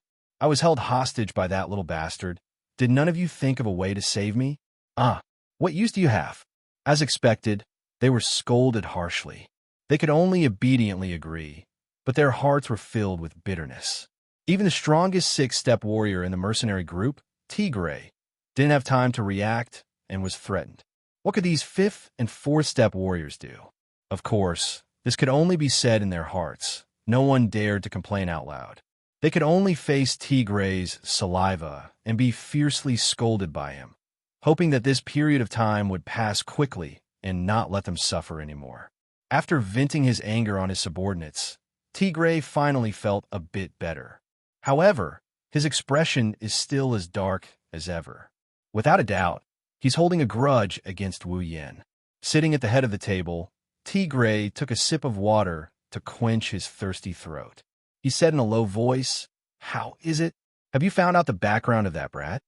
Hearing this, the group of higher-ups looked at each other and looked at one person. This person could only brace himself and take 2 or 3 steps forward. "See, Commander, we tried everything we could think of to find out where he came from, but not a single person was able to find out where he came from. It was as if he appeared out of thin air. There was no trace of him at all. We could only find out that he had lived in the supply town for 2 or 3 months, and then recently came to Behurl." The more Tigre listened, the darker his expression became. In the end, he simply waved his hand and sent him flying with a palm strike. He crashed into the wall and coughed out a few mouthfuls of blood before fainting. Tigre didn't even look at him as he coldly snorted. "Rice bucket." The higher-ups swallowed their saliva and laughed bitterly. They had already guessed this result when they received the investigation report from their subordinates. They could only rejoice that no one had died yet. At this time, the atmosphere in the Iron Dog's mercenary group's office was extremely stifling. Everyone looked at the gloomy Tigre sitting at the head of the table and could only lower their heads in silence, fear in their hearts. Tigre's eyes flashed with a trace of venomous resentment. He was not willing to accept this. He had fallen so hard in front of this abominable brat who came out of nowhere. By now, the entire Behurl probably knew that he, a warrior of the 6th step, had become a powerless character. With Tigre's temper, of course he wouldn't let it go so easily. If he didn't vent this anger, he felt that he would never be able to eat or sleep well for the rest of his life. But what could he do? Even if he was furious, he had to admit that he hadn't discovered the opponent's strength. He had been taken down in the blink of an eye. From this, it could be seen that the opponent was definitely stronger than him. Tigre was confident that even if a peak 6th rank warrior was in front of him, he would still have the confidence to fight him. He himself was only a little bit away from the peak 6th rank, and since the opponent could take him down in an instant, even if he had been careless in the opponent's sneak attack, there was no doubt about the opponent's strength. Then, that brat was most likely a 7th rank warrior. Tigre's face turned extremely ugly at this thought. He didn't want to admit that a 20-something-year-old had actually reached the level he himself hadn't reached yet. But he had to admit that to be able to take him down in an instant, a 6th rank warrior was definitely impossible. It could only be his 7th rank. 7th rank. Why couldn't a 20-something-year-old 7th rank warrior's origin be investigated? To be able to reach the 7th rank at such a young age, it was impossible for him to be unknown in the Ailu Empire. Why? If he was a descendant of a big family, then it was impossible for him to not investigate his origin. How many of the children from the big families could reach the 7th order at such a young age? Now that there was such a genius in their family, they couldn't wait to push him out and fiercely promote him to strengthen their family's reputation, expand their influence, and expand their sphere of influence, developing and growing stronger. Therefore, Tigre concluded that the opponent was definitely not someone from a big family. Not someone from a big family? Then he must be a commoner.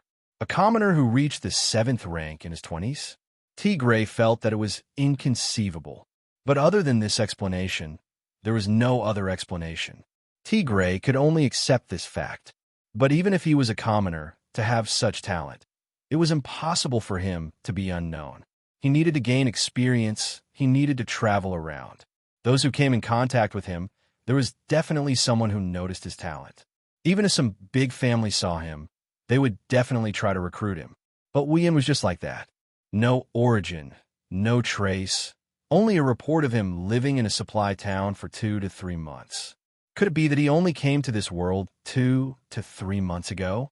Tigre didn't know that the thought that flashed through his mind was the truth. The more Tigre thought about it, the more he couldn't understand and the more irritated he became. He angrily slammed the table, leaving a palm print on the hard surface. He roared, "Could it be that I, Tigray, can only admit defeat and do nothing?"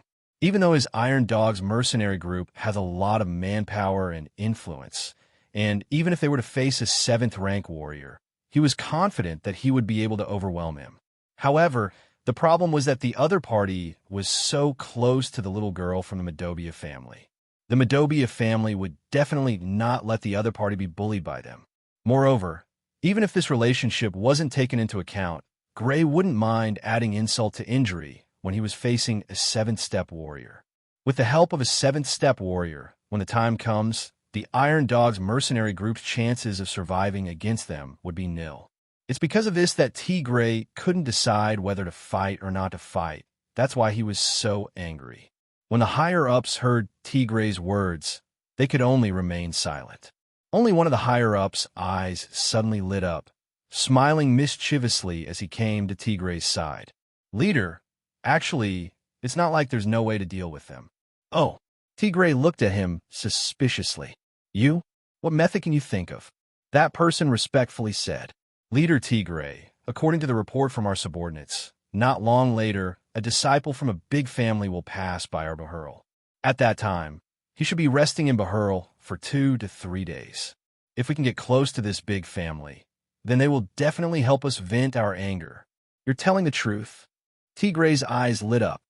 "That big family, is it worth it for us to get close to them?" "Definitely. Leader, the opponent is our Ailu Empire's #1 family, the Lori family." "Lori family?" Tigray laughed excitedly. "Ha ha ha! With the #1 family's help? What's a 7th rank? What's the Madobia family? Great, let's do it!" Chapter 120. Just when the Iron Dog's mercenary group was happy that they found a way to deal with Wu Yin and the Madobia family, a sneaky silhouette appeared in the Madobia family. It was already nighttime. There were people patrolling everywhere in the Madobia family. However, this silhouette seemed to have entered a deserted area, dodging one patrol after another with extreme speed and hiding in the shadows. Very quickly, he arrived at a room not far from the Madobia family. Hearing the faint sound of breathing coming from the room, he smiled with satisfaction and walked out from the shadows. If the patrolling personnel saw this person at this time, they would definitely be surprised, because this person was the young warrior that the patriarch of the family solemnly invited today to save the young miss of the family. That's right, this person is Wu Yin. Today, after being in the limelight and intimidating the feared leader of the Iron Dog's mercenary group, Wu Yin came to the Madobia family under the invitation of Gray, who was still in disbelief. After explaining why little Liren was with them, Gray was furious on the spot and declared that he would not let the Iron Dog's mercenary group off so easily. Moreover, he was deeply grateful to Wu Yin's group. Especially after finding out that Wu Yin is a tier 7, Gray became even more happy. He's happy that his daughter is acquainted with such a strong and talented individual. He's also happy that his family is able to have a relationship with such a strong individual. Of course, Wu Yin is the only one who exposed his strength. Hinajiku, Makoto, and Ikaros didn't, so they were treated like normal people. Otherwise, if Gray knew that there was a 7th-stage and 2 8th-stage warriors on his side, he would definitely pinch his thigh until it turned blue. After that, Wu Yin, Chuju, Makoto, and Ikaro stayed at the Madobia family's residence under Gray's persuasion and little Liren's tearful pleading. As for why Wu Yin would sneak out in the middle of the night, that would require a good explanation. This was because Wu Yin wasn't here to steal, nor was he here to steal information, nor was he here to assassinate someone. Since the Madobia clan didn't do anything to offend him, he naturally wouldn't do anything. The reason why he sneaked in was because he wasn't here to be a thief or an assassin. He would never harm the people in the room, because the room in front of him is Makoto's room. Sneaking into Makoto's room in the middle of the night, what he wants to do, that's Sima Zhao's intention, everyone knows. Other than being a rapist, what else could he be doing here? It was also hard on Wu Yin. After eating meat, he was restrained. He had just gotten rid of his virgin identity. No matter what, Wu Yin did not want to stay in a room alone. It's been 3 to 4 days. Kaisha-sama and Sis Cannon shouldn't be that angry anymore, right? Plus, this was someone else's house. They would definitely be restrained, afraid of waking up unrelated people. Wu Yan's chances of success were still very high. As for why he chose Sis Cannon and not Kaisha-sama, simple, because Kaisha-sama and little Liren were the closest, so she was asked to sleep with her. Since Kaisha-sama went to sleep with little Liren, then Sis Cannon would naturally sleep with him. Holding the door handle with familiarity, he activated his power. The door opened at the same time as lightning flashed. Wu Yan sneakily looked around before entering the room like a rapist. Who is it? Just as Wu Yan entered the room, a delicate voice called out. However, the voice was soft and weak. Compared to the shouts of people who had discovered a rapist, it was filled with shyness. Wu Yan jumped in fright. He thought he made sure to minimize the sound of his footsteps. Even a Tier 8 Mikoto would have to wait for him to get close to her before noticing him. How did he get discovered as soon as he came in? And that soft voice, no matter how you listen to it, it sounds like she's shy. Did Sis Cannon know I would come? Of course, Wu Yan did not know. Because he had the same superpower as Mikoto. Even the electromagnetic waves he emitted were the same as Sis Cannon's. Thus, the moment she entered the room, Mikoto found another individual who has the same electromagnetic waves as her. Other than the sisters that Wu Yan mentioned, the only other person who has the same electromagnetic waves as her is Wu Yan, who has the same superpower as her. As mentioned before, Sis Cannon is smart enough to know what Wu Yan is up to by barging into her room in the middle of the night. Thus, due to her shyness and the fact that she's afraid of making too much noise, she changed her tone to a softer one. Wu Yan could not figure out, so he threw it away and walked towards Mikoto. It's me, Mikoto. What are you doing here? Hurry up and get out. She knew what he came here for, but it's precisely because she thought of it that Mikoto got so shy that her face turned red. She shrunk her body further into the bed as she purposely yelled at him with a stern voice. Wu Yan looked at the shy Mikoto and felt a surge of excitement. As expected, I am a pervert. After lamenting in his heart, Wu Yan walked over with a grin and sat beside the bed, looking at the blushing Mikoto. Mikoto, what do you think I'm here for? Is your head filled with that kind of stuff? This is someone else's house. She just lost her virginity 3 days ago, which means this is Mikoto's second time. Sundara Sis Cannon naturally couldn't get used to Wu Yan's teasing no matter what. Besides, this is someone else's house. How could she get used to it? However, Wu Yan had made up his mind to ignore Sis Cannon's words. Looking at Mikoto's bashful face, Wu Yan could no longer hold it in. Mikoto screamed in surprise as he flipped her over and pressed her under his body. Caught off guard by the sneak attack, Mikoto felt the weight on her body and her whole body soften. Stop! Stop! Don't! Wu Yan chuckled and ignored Sis Cannon's pleas, blocking all her words with one action. Ugh. Although it was not the first time she kissed Wu Yan, Mikoto still felt dizzy. She could feel her tongue being captured quickly. She could only make ugh sounds, forgetting all about her superpowers and subconsciously acknowledging Wu Yan's actions. Wu Yan did his best to carry out his task. Tears were streaming down his face. Finally, there is meat to eat. Very quickly, under Mikoto's feeble resistance, Wu Yan took off all of Sis Cannon's clothing and stripped her down like a little lamb. Then, under her feeble resistance, he caressed her soft breasts and started massaging them. Ugh, ugh. Mikoto couldn't help but moan when her private parts were being grasped. She was so embarrassed that she wanted to die. She could only raise her hands to cover her face, but her moans continued. Wu Yan practiced Tai Chi on Mikoto's body while taking off his own clothes. He smiled and teased. Mikoto, did you notice that this part of yours is a little bigger? Really? Mikoto discreetly put down the hand that was covering her face. She blushed and asked in a small voice. Looks like Wu Yan's words gave her a pleasant surprise. Looks like all girls care about their size, especially flat-chested girls like Sis Cannon. Although, no matter the size, Wu Yan likes them all the same. Of course, it's all thanks to me. Wu Yan tried his best to recommend himself. So we should do this more often. That way it can become bigger. Who wants that to become bigger? Ugh. I don't want to. Ugh. Do it with you. Ugh. You're not being honest. Wu Yin reached a hand under Makoto's body, and the sound of water could be heard. Your body is more honest than you, Makoto. No. Makoto pleaded weakly. Then, she felt Wu Yin enter her body forcefully. She moaned softly and immersed herself in the pleasure that Wu Yin brought her. The night is still long.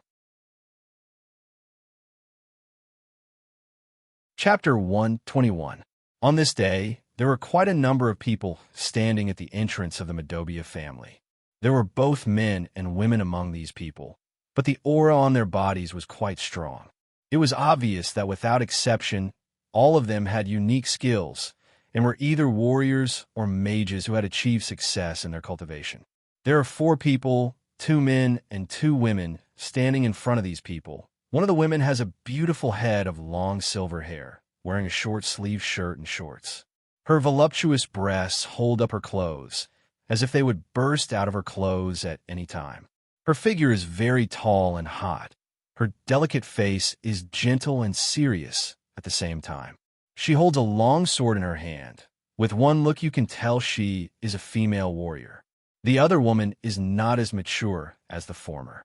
Her pretty face has a hint of immaturity. She still looks very young.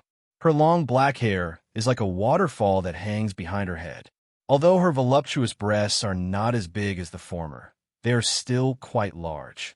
Although she is wearing a long robe, it can't cover it up. Both women are equally beautiful. As for the man, he is wearing a magician's robe, standing behind the 2 women. His handsome face also has a hint of immaturity.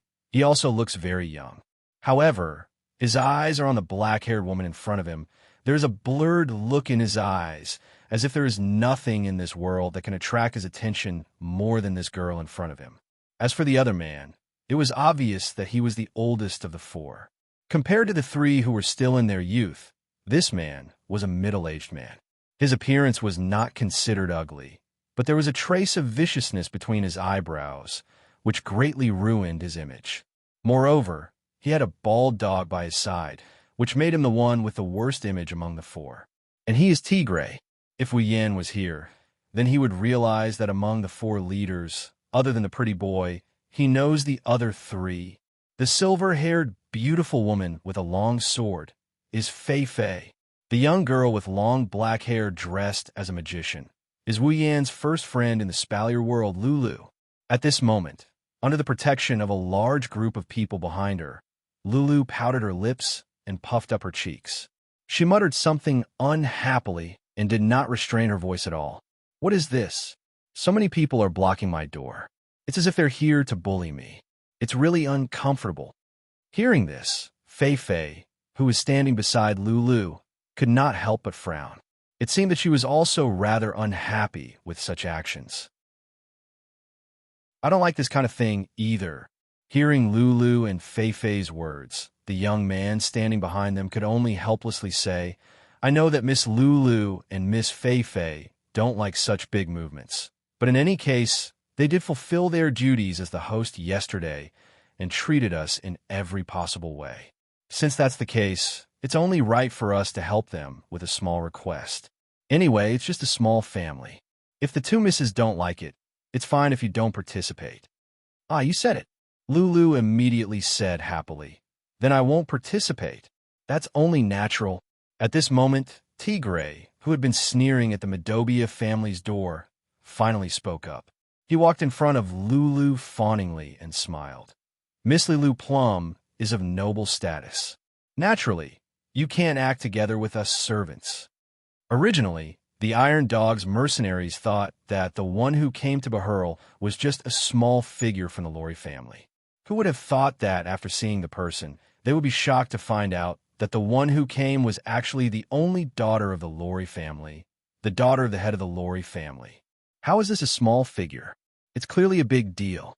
Thus, after the initial excitement, Tigray worked even harder to curry favor with Lulu. With this big tree, don't even mention the Madobia family. Even if there were 10 more, Tigray would not care.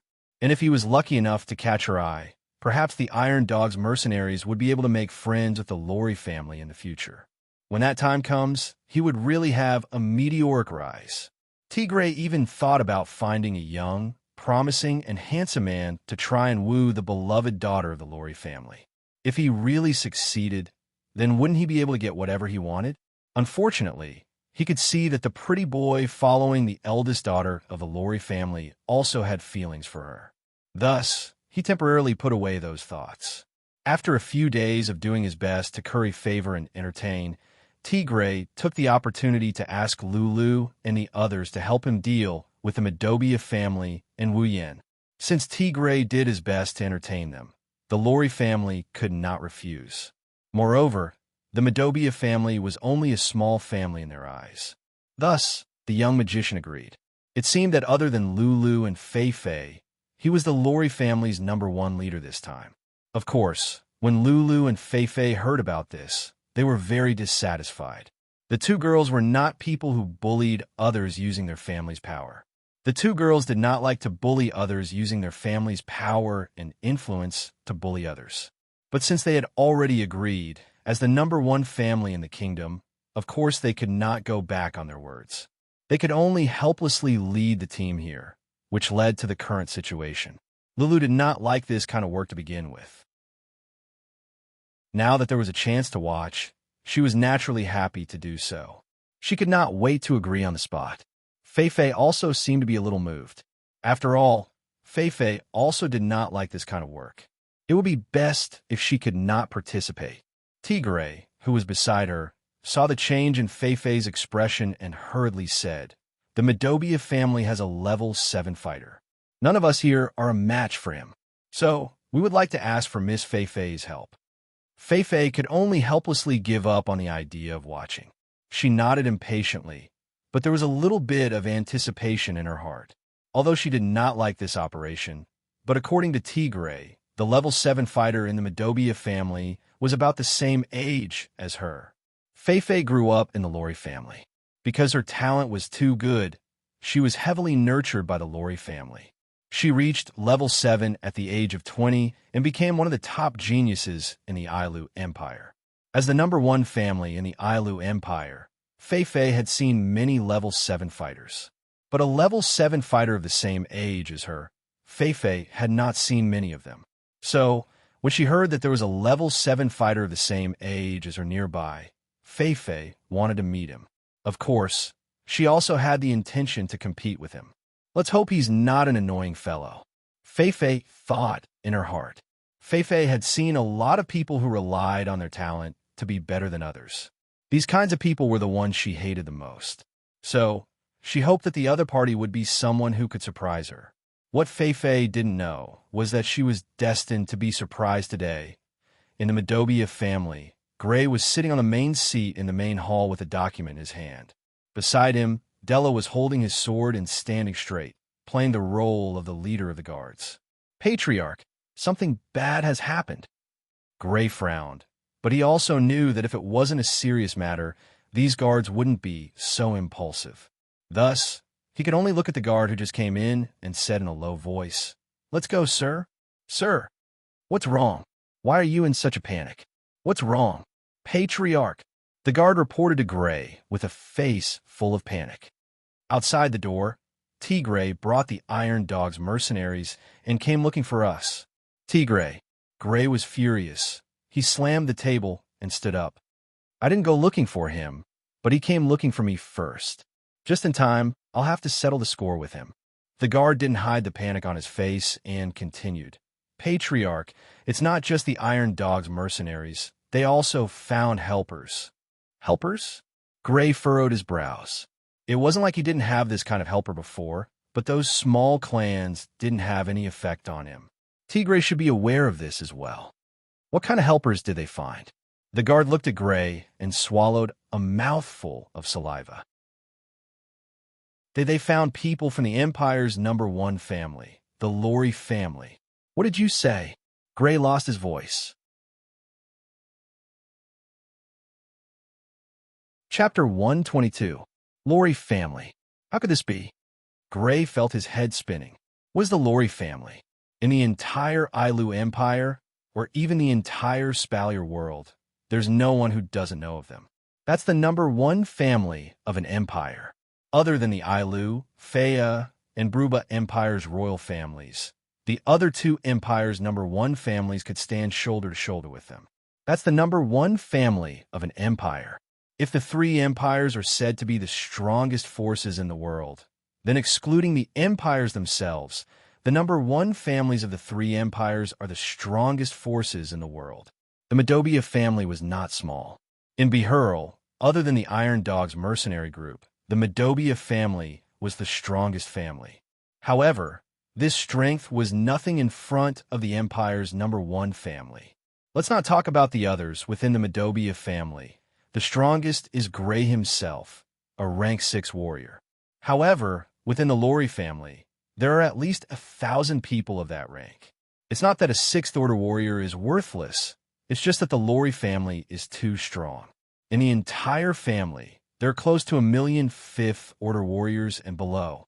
In this million, there are only 1,000 6th order warriors.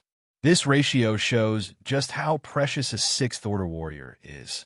Yet the Lori family is able to recruit more than 1,000 6th order warriors. This is the strength of the number one family of the empire. Therefore, in the eyes of the Lori family, a 6th order warrior is considered average. Only a 7th order warrior can enter their eyes. Such a powerful family. If they want to deal with a small family like him who doesn't even have a 7th order warrior, wouldn't it be a piece of cake? Gray couldn't help but take 2 steps back. Now that the Iron Dogs can invite the Lori family to help them, with Tigre's personality, there's no way he will let the Madobia family go. The Madobia family. This is the end, Gray laughed bitterly. Who can he blame? He could only blame himself. A few days ago, he had received news that the Lori family had come to Bihurl. However, he did not contact them as much as possible to avoid unnecessary trouble. That was why he did not contact them. Who would have thought that the Iron Dogs mercenary group would have the Lori family? Seeing Gray's sorrowful expression, Della couldn't help but walk to his side and support him. Patriarch, now is not the time to despair. Even if the Lori family came with the Iron Dogs mercenary group, things still have chance. Patriarch, you can't give up until the end. Hearing this, Gray roused his spirits and gritted his teeth. Yes, you're right. We still don't know what's going on. It's too early to despair. Let's go take a look at the situation first. What's the situation? As soon as Gray's words fell, a voice rang out. Gray and Della looked towards the direction of the voice. There, Wuyin walked out with Chuju, Mikoto, Ikaros, and Little Liren. Feeling that the atmosphere in the hall was not right, Wuyin curiously looked at Gray and asked, "What's wrong?" "Patriarch Gray, it seems like you're not in the right mood." Gray went silent and suddenly grabbed Wu Yan's hands. "Little brother Wu Yan, Gray, would like to ask you for a favor." The sudden action startled Wu Yan. If it wasn't for Gray's serious expression, Wu Yan would have sent him flying with a kick. Hearing the meaning behind Gray's words, Wu Yan frowned. "Patriarch Gray, what's going on? What is it that made you beg me for help?" Gray bitterly smiled and shook his head. "My Madobia family might be facing a great calamity soon. So, I want to ask you, little brother Wu Yan." Gray hesitated for a moment, then looked firmly at Wu Yan and said, "If something happens later, please take Liren and leave this place." Wu Yan and the rest were shocked. Little Liren was even more shocked. She flew to Gray's side and clutched his clothes tightly. "Daddy, Liren won't go. Listen to me." "Liren," Gray scolded. "Today, you must listen to me." No, I won't go." Wu Yan raised his hand to stop the father and daughter duo from acting out such a scene. He looked straight at Gray. "Patriarch Gray, what's going on?" Gray sighed deeply. "The Iron Dogs mercenary group came to our door." Hearing this, Wu Yan didn't move. He continued to look at Gray. He knew that just the Iron Dogs mercenary group wouldn't be able to make Gray act so unbearably. There must be more to it. They found help from the Ailu Empire's number one family, the Lori family. This time, they might really want to eradicate my Madobia family. Lori family. Wu Yan frowned. This so-called Lori family Isn't it Lulu's family? That's right, Grace said to Wu Yin. Although I don't know if the Lori family is here to help the Iron Dog's mercenary group, but just in case. That's why I want you to help me take care of my daughter. Please, little brother Wu Yin. Gray wanted to bow to Wu Yin, but Wu Yin grabbed his shoulder and stopped him from bowing. He smiled and said, Patriarch Gray, you said it yourself, they might not be here to help the Iron Dog's mercenary group. So let's not talk too early. How about this? I'll accompany you to take a look. What? No. Gray quickly objected. If you guys go out and something happens, what should we do? Don't worry. If something really happens, even if we can't win, we'll still be able to escape. Although Wu Yin didn't want to offend the Lori family. After all, it's Lulu's family. But this matter concerns little Liren and her family. Wu Yin can't just ignore it. Moreover, even if he can't, there's still Ikaros and Mikoto. With these two Tier 8, the Lori family won't be able to do anything to them, right? Unless it's the previous patriarch of the Lori family that Fei mentioned before, Lulu's grandfather, who can stop them. If it doesn't work, I'll just *CK them. Wu Yin realized that every time something happens, he's always thinking about *CK them. This isn't a good sign. Now that he's a Tier 7, he could be considered strong. How can he let himself *CK them whenever something happens? If it becomes a habit, then it'll be troublesome because it means that he doesn't believe in his own strength. If a person doesn't believe in his own strength, then what courage does he have to face stronger opponents and take another step forward? Although there's the system and he can level up as long as there's monsters to kill, but this is an issue of mentality and state of mind. Wu Yin secretly made a decision. In the future, he won't use resplendent breath unless it's a critical moment. This is to remind himself that he can't rely too much on external items. Of course, Wu Yin doesn't want to set such restrictions on Chuju, Mikoto, and Ikaros. They're much more important than him. If they get hurt accidentally, he'll be heartbroken. How can this be? What if? Don't keep thinking about what if Patriarch Gray. Wu Yin patted Gray's shoulder and said with a smile, everything has a bad side and a good side. Don't keep thinking about the bad side. Sometimes you have to think about what if, but if you think about what if for everything, then what's the use of feeling? Seeing Gray's hesitant face, Wu Yin softly persuaded him. Well, don't worry. As long as you believe in us, it'll be fine. At least, I'm confident in staying alive. Gray lowered his head and thought about it. After a while, he sighed. All right, but you have to promise me. If a fight really breaks out, you have to remember to bring Lin. Seeing that Liren still wanted to say something, Gray glared at her. Liren pouted her lips in grievance. Don't worry, it'll be fine. The group walked towards the gate. On the way, Wu Yin suddenly thought, if the person who comes is Lulu, then it'll be fun. Chapter 123. Madobia Clan's Main Gate. Perhaps the news of the Iron Dog's mercenary group coming to the Madobia clan was leaked. Originally, there were only the Iron Dog's mercenary group and the Lori family here. But now, there's a crowd that's no less than the former. From time to time, cries of surprise could be heard from the crowd. That's because they knew that the number one family of the Empire, the Lori family, was among the people who came to the Madobia clan. Hearing the cries and whispers from the crowd, Tigray's face couldn't help but reveal a proud expression. As long as today's news reaches the entire Bahurl, then the Iron Dog's mercenary group's reputation will be even greater, even stronger. Contrary to Tigray's proud expression, Lulu and Fei's faces were tense. They already hated this job, and the more people know about it, the more they hate it. As for the young gigolo, he just stood there indifferently, as if he didn't care about anything. His eyes were still on Lulu. At a certain moment, the Madobia clan's main gate finally opened.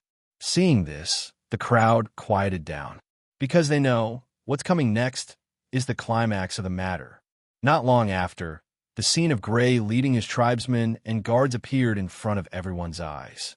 But what surprised everyone was that standing at the front, it wasn't just Gray. There was also a young man, 3 beautiful girls, and a cute little girl. When they saw the young man, Lulu and Fei were stunned. Tigray saw this and retracted his proud expression, turning it into a cold smile. Gray, you're finally willing to show yourself. I thought you wouldn't dare to come out. Gray didn't say anything, but Wu Yin, who was standing beside him, noticed. He clenched his fist tightly. Looks like Gray's heart isn't as calm as he looks. If it was anyone else, the result would be the same, as long as they see the lineup in front of them. As for the number of people, there's no need to count. Using his Do Chi and magic senses, Gray can feel that in this group of people, other than Tigray, there are 10 others who are about the same level as him. In other words, what he had to face next were 10 stage 6 powerhouses who were as strong as him, or even stronger than him. Not only that, among the 4 people standing at the front, there was a beautiful woman with silver hair, Gray. Since he couldn't sense her exact strength, under normal circumstances, if a person couldn't sense the specific strength of another person, then there were only 2 situations. One was that the other person cultivated some special method that concealed his own Do Chi and magic power. The other was that the other person's strength far exceeded his own, and he didn't have the ability to sense it. Gray could feel a sense of danger from the beautiful, silver-haired woman. Therefore, he concluded that the situation of this person before him should be the second type. That was also to say that the other party was a Tier 7 powerhouse. Gray laughed bitterly in his heart. Although he had already expected such a situation, how could the Lori family not have a Class 7 powerhouse? But when he really faced it, he realized that he had been hoping for a fluke all along. What he didn't know was that fluke was completely unnecessary. Today, it was destined to be a farce. Lulu and Fei Fei stood at the front of the crowd, such a conspicuous place. How could Wu Yin not see them? Looking at the 2 familiar figures, Wu Yin was stunned for a moment. Then he didn't know whether to laugh or cry. Before coming here, he was still thinking that if the people he met were Lulu and Fei Fei, then it would be fun. He didn't think that he would actually meet them today. After regaining his senses, Wu Yin looked at the high-spirited Tigray, the corners of his mouth widening into a smile. His smile was filled with playfulness. If Tigray knew that he was acquainted with Lulu and Fei Fei, what kind of expression would he have? Wu Yin was suddenly filled with anticipation. Thus, his eyes turned, and an idea came to his mind. He quickly put on a serious expression and followed behind Gray, walking towards Tigray and the others. Looking at the 4 people in front of him, Gray directly ignored Tigray and asked the other 3, "You 3 are?" Gray's disregard angered Tigray. Hearing Gray's words, Tigray sneered a few times and said, "The identities of the lords are honorable. Although it's not something you can know, let me tell you. I just hope you won't be scared." After saying that, Tigray pointed at the young pretty boy. This one is the direct disciple of the Lori family head. He's also a genius that the head of the Lori family personally bestowed with the surname Lori, Lord Hughes Lori. Gray's body trembled slightly. At first, he thought that the one who came was just a small figure from the Lori family. He didn't expect it to be the direct disciple of the head of the Lori family. On this point, he had the same thought as Tigray. Gray's expression changed. Of course, Tigray saw it. After a triumphant smile, he pointed at Fei Fei. This one is also the direct disciple of the head of the Lori family. She entered the family earlier than Lord Hughes. She's also the guardian of the head of the Lori family's only child, Lord Fei Fei Lori. Tigray continued to point at Lulu. The smile on his face widened. As for this one, she's the only daughter of the head of the Lori family, the eldest daughter of the Lori family, Lilume Lori. As Tigray introduced them one by one, Gray's heart started to feel bitter. When he heard the words, "the only daughter of the Lori family," the bitterness in his heart intensified. The direct disciple of the Lori family? Only daughter? Forget about him. Even if it was any other family in the Ailu Empire, they wouldn't dare to offend her. This kind of person wants to touch the Madobia family. Gray felt bitter inside, but he still bowed to Fei Fei, Lulu, and Hughes. The head of the Madobia family, Gray Madobia, greets the 3 of you. Tigray was about to use Gray's authority to scold him for not addressing them as Lord when Fei Fei and Lulu noticed that the Wu Yin standing beside Gray was the Wu Yin they knew. Whether it was Lulu or Fei Fei, Both of them were overjoyed to see Wu Yan, especially Lulu. As the only daughter of the Lori family, Lulu could be said to be the center of attention. In the entire Ailu Empire, other than the princesses of the royal family, who else could compare to her life? But it was this kind of life that allowed Lulu to transcend the ranks of the commoners. The people around her, regardless of gender, all of them had some sort of interest in them, especially the men. Lulu may be a little young, but her looks are truly devastatingly beautiful. Even Chuju and Mikoto paled in comparison to her. Only Ikaros could surpass Lulu in terms of looks. With this kind of appearance and background, who wouldn't want to embrace Lulu in their arms? As long as they could win Lulu's heart, then not only would they would also gain the Lori family. After all, the Lori family only has one direct descendant. In the future, if Lulu doesn't become the head of the Lori family, then it would be Lulu's husband becoming the head of the Lori family. The head of the Empire's #1 family. Just thinking about it is enough to make people drool, right? Because of this, Lulu didn't have a single true friend. Other than the few people who could compare to her in the world, there wasn't a single male among them. However, a few months ago, Lulu got to know the first person in her life who is worthy of being her friend. That person is Wu Yan. Lulu will never forget that day in the Behemoth Forest when she met Wu Yan for the first time. In his eyes, other than admiration, there wasn't any greed or lust that other men have. That's why Lulu treated Wu Yan as a true friend.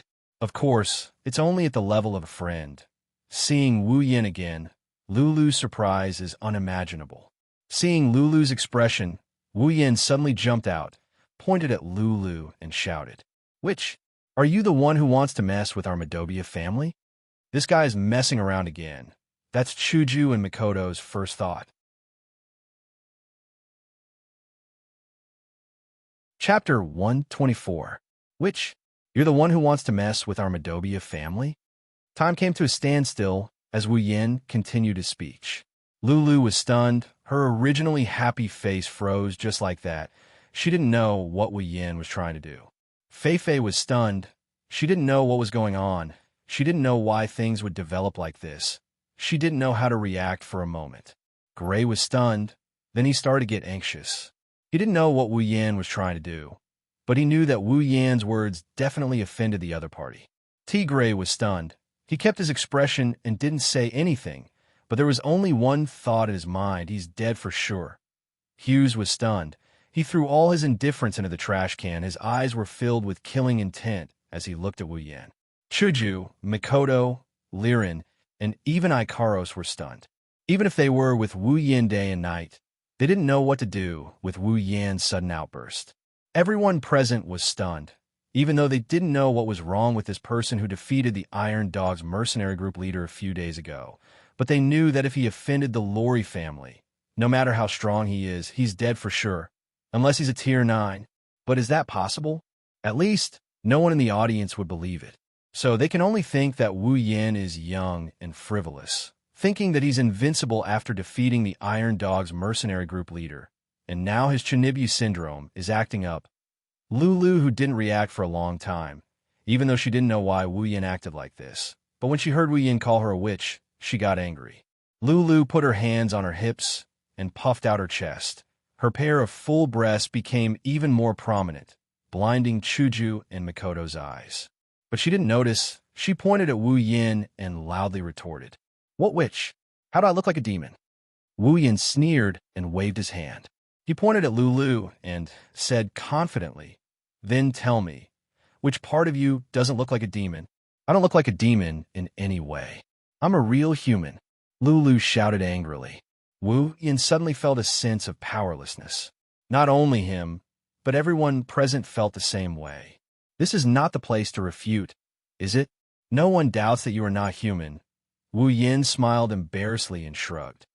"All right, let's just say you're a human. What do you mean by even if?" "I am a human, a real human." Lulu immediately retorted loudly, as if the so-called, which was a great insult to her. Wu Yan coughed and continued with a straight face. "Then, are you the human who wants to make a move on our Madobia family?" "Who wants to make a move?" Lulu pouted and said unhappily, I don't like to bully people. It's all his fault. He forced me to come. After saying that, she pointed at the stunned Tigre and pushed all the responsibility away. She even said it in a righteous manner. She didn't have any self-awareness that she dragged Tigre down with her. Wu Yan's face fell. He rolled his eyes at Lulu and said unhappily, "Aren't you the one with the most authority here? You're blaming others like that. Aren't you a little too undisciplined?" "What? It's the truth," Lulu said angrily. "I didn't want to bully people here at all." "Then what are you doing here?" Wu Yan looked at Lulu suspiciously. To be honest, this was the question in his heart. He really didn't know why Lulu would appear here. As for Lulu leading the way to Madobia family to pick a fight, it's not that Wu Yin looked down on her, but Wu Yin felt that if she was sold one day, he wouldn't even be able to find her, let alone pick a fight. Lulu directly opened her mouth and said 5 words. Wu Yan's face turned awkward, and the others were stunned. "I'm just passing by." Wu Yan looked at Lulu speechlessly and sighed. "All right, then, young lady passing by, what are you doing here?" Hearing Wu Yan's question, Lulu started explaining to Wu Yan. She talked about how she's trying to please him, how she's trying to be a good host, how she's too embarrassed to refuse. She spilled everything out as if she's venting her dissatisfaction.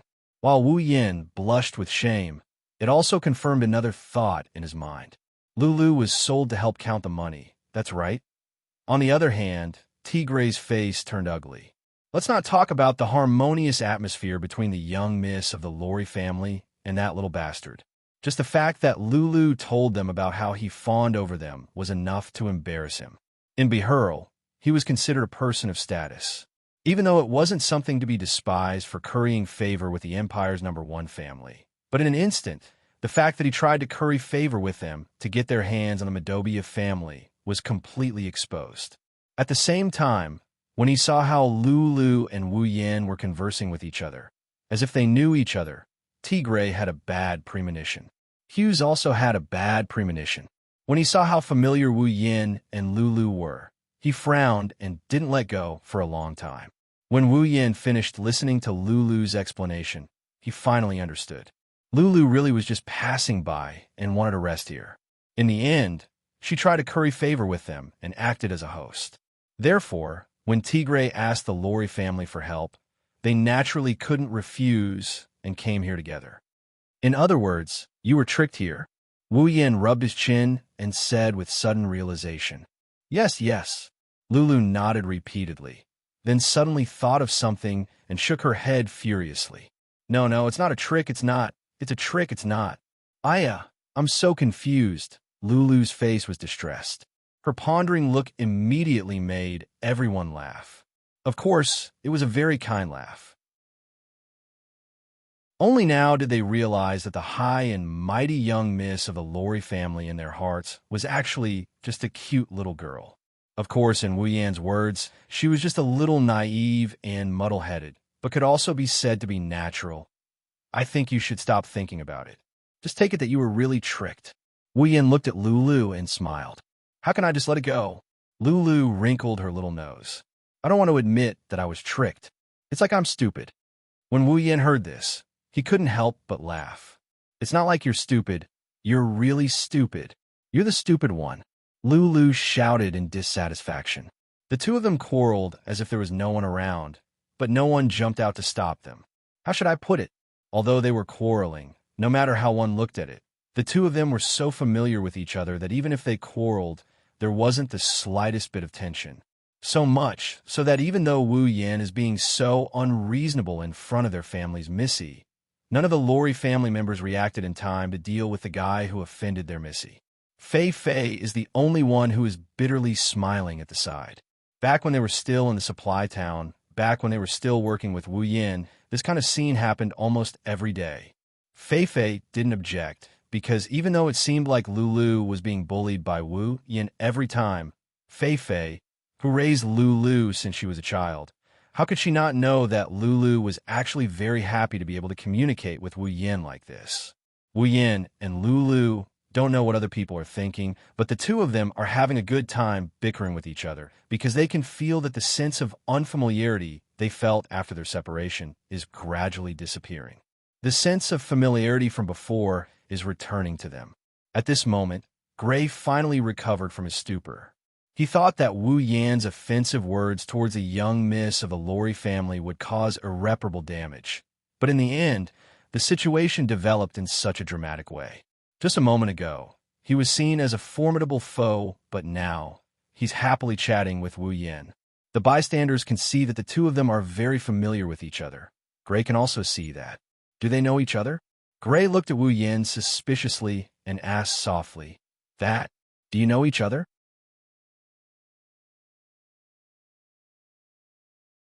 Chapter 125. After hearing Gray's words, Wu Yan and Lulu looked at each other. After a moment of silence, they replied in unison, "Don't know." Gray's mouth twitched as he looked at the two girls who seemed to know each other very well. Suddenly, he felt a slight pain coming from a certain part of his lower body. After Wu Yan and Lulu said, "Don't know," at the same time, they couldn't help but laugh. Even Fei Fei couldn't help but burst out laughing. For a moment, Wu Yan's laughter and Lulu's and Fei Fei's soft giggles echoed in the unusually silent room. What a familiar scene. When Wu Yan first met Fei Fei also asked him and Lulu the same question. At that time, he and Lulu also replied that they didn't know each other. The three of them recalled that day at the same time. Although only 2 to 3 months had passed, whether it was Wu Yan who had experienced the instance dungeon or Lulu and Fei Fei who hadn't experienced it, they all felt that they hadn't seen each other for a long time. After a while, Fei Fei stopped laughing and turned to look at Wu Yan suspiciously. "Yan, you said our Madobia family just now. Are you from the Madobia family?" That's right. Lulu had the same doubts. "Didn't you say that you don't have a family and that you're a barbarian from the mountains?" "Although I did say that, why do I feel displeased when I hear it from your mouth?" Wu Yan sighed and waved his hand at the two girls with a smile. "Well, I was just joking. However, I do have a good relationship with the Madobia family. If you want to find fault with me, I'm afraid you'll have to go through me first." You think you're worthy of going against our Lorry family?" An untimely voice sounded after Wu Yan finished speaking. Hearing this voice, Wu Yan narrowed his eyes and looked behind Lulu and Fei Fei. He saw that the handsome guy named Hughes who was standing with Lulu, Fei Fei, and Tigray appeared in front of Wu Yan. He crossed his arms and looked at Wu Yan indifferently. His eyes were filled with disdain and disgust, as if he was a refugee. Wu Yan looked at him and then turned to Lulu and asked, "Lulu, who is he?" Before Lulu could answer, Hughes's expression changed, and a hint of gloom appeared between his brows. "Impudent. What did you call me? The young miss of our Lorry family is not someone you can call." Hearing this, Wu Yan finally understood. No wonder he felt a sense of déjà vu. It was another slime. Hughes Lorry, level 42.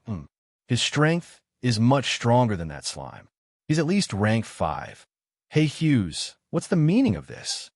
Lulu frowned and looked at Hughes with a trace of displeasure. She said to Hughes, "What does it have to do with you how my friend likes to call me?" "Friend?" Hughes paused and pointed at Wu Yan in disbelief. "You said he's your friend? Is there a problem?" Lulu snorted. Although it was a cold snort, it was still pleasing to the eye when Lulu did it. On the other hand, Hugh's face had completely sunk. "Friend?" If this word came out from someone else's mouth, it would be normal. However, when it came from Lulu's mouth, it was completely different. Hughes, who had been brought into the Lorry family since he was young, had practically grown up with Lulu. It wasn't that he didn't hear the word friend from Lulu, but it was pitifully few. Even if he used his fingers to count, it would still be absolutely clear. Hughes liked Lulu since he was young. It could be said that when he first met Lulu, he was infatuated with her. She had a high status, but she only had a kind and cute personality. She didn't have the arrogant and spoiled personality of other young misses. On top of that, her cultivation talent was even stronger than his, as well as her beauty that could cause the downfall of a city since she was young. When Hughes first saw Lulu, he silently said to himself in his heart, "She's mine." As Lulu's childhood friend, if Hughes wanted to pursue Lulu, it could be said that he had a much better chance than others. He had always worked hard, but for some reason, no matter how he pursued, Lulu didn't care. If Lulu didn't treat other men the same way, Hughes would have been anxious. However, Lulu, who used to be a stranger to all men, actually said today that a man was her friend. Hughes was silent. When he turned to look at Wu Yin, his gaze carried a shocking, murderous aura. Tigray, who was standing beside him, was also shocked. Fei frowned and fixed her gaze on Hughes. As for Wu Yin, he smiled and didn't say anything else. This caused Hughes' face to twist a little. This commoner with average looks, compared to him, low status, deduced from Lulu's words about coming from the mountains, and no strength, no doqi or magic, so he couldn't sense it. What right did he have to make his beloved young miss recognize him as a friend? When he thought of the family drama that Wu Yin and Lulu just put on, the murderous aura in Hughes' heart couldn't be retracted. Everyone present could feel Hughes' murderous intent. Ikaro's pupils shrunk. She wanted to change into her Sky Queen form. For her, anyone who wanted to harm Wu Yin must be eradicated. Chuju and Mikoto pulled Ikaros back and shook their heads at her, indicating that she shouldn't move. Ikaros hesitated for a moment and stopped what she was doing. Of course, Hughes, who only had eyes for Wu Yin, didn't know that just now. He had taken a trip around the gates of hell. In his heart, he only wanted to torture Wu Yin to death. But when he saw Lulu standing beside him, Hughes suppressed the impulse in his heart. Commoner, if you know what's good for you, leave the young miss side. She's not someone you can associate with. Hughes fixed his gaze on Wu Yin. His tone was full of threat. Wu Yin was about to say something to Hughes' threat when Lulu's face turned angry. She stood in front of Wu Yin and said loudly, "Hey. What right do you have to say that? If I say Yin is my friend, then he's my friend. It's not like I can't associate with him." Hughes didn't say anything. He only looked at Wu Yin with eyes full of anger and murderous intent. Lulu's protection of Wu Yin only made Hughes' desire to kill Wu Yin even more resolute. From the beginning to the end, no one said anything. Even Tigray, who was the one who came to cause trouble, and Gray, who thought that a disaster was about to befall them, couldn't get a word in. Right now, the development of this matter was no longer just a power struggle, but a personal problem. They didn't know what to do, so they could only observe the situation for now. Chuju and Mikoto were in the same situation. However, compared to Tigray and Gray, who were looking at the development of this matter, the two girls were looking at Lulu. This girl, they had heard Wu Yin talk about her before. They were also curious about the first friend Wu Yin made in this world. Therefore, when they looked at Lulu, Chuju and Mikoto were already examining her. At this time, Wu Yin finally moved. With a move of his hand, Wu Yin rubbed Lulu's head, messing up her beautiful hair. Ignoring Lulu's dissatisfaction, he pulled her behind him. "Let go of her dirty hands." Wu Yin's series of actions caused Hughes to completely explode.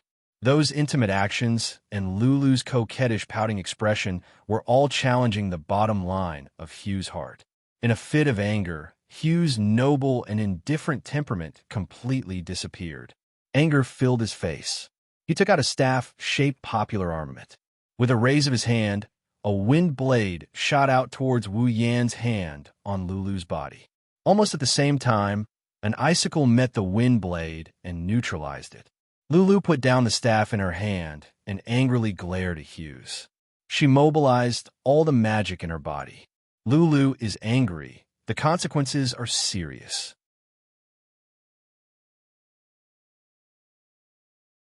Chapter 126. Lulu Mei Loli, Level 44. As Lulu mobilized all the mana in her body, Wu Yin also activated the system perception. When he saw Lulu's current level, Wu Yin couldn't help but be shocked. When Wu Yin and Lulu separated 2 to 3 months ago, Lulu was only level 35 at that time. He didn't expect that in just 2 to 3 months, Lulu's strength would directly increase by 9 levels. Almost an entire rank.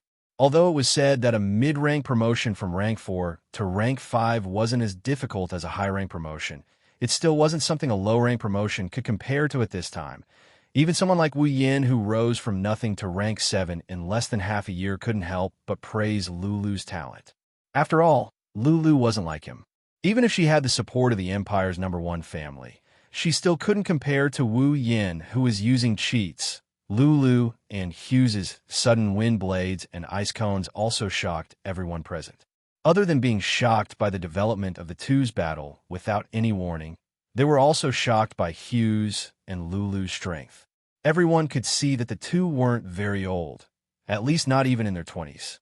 They didn't expect them to be so strong. In the blink of an eye, they cast spells without seeing the two chanting at all. Of course, after being shocked, everyone returned to normal. After all, a rank 7 in his 20s appeared a few days ago. Naturally, this level of strength wasn't anything strange. Returning to the field, Hughes was startled as he looked at Lulu, who suddenly attacked. Meanwhile, Lulu's beautiful face was filled with anger. "Hughes, you actually dared to attack my friend." Lulu was so angry that she even stomped her feet. Back in the supply town, her people had attacked Wu Yin. Although nothing happened to Wu Yin in the end, Lulu had always kept this matter in her heart because she felt very guilty. Wu Yin was her friend. Her own people actually attacked her own friend. The kind and innocent Lulu put all the blame on herself. Fortunately, Wu Yin was fine. Otherwise, Lulu might not feel at ease for the rest of her life.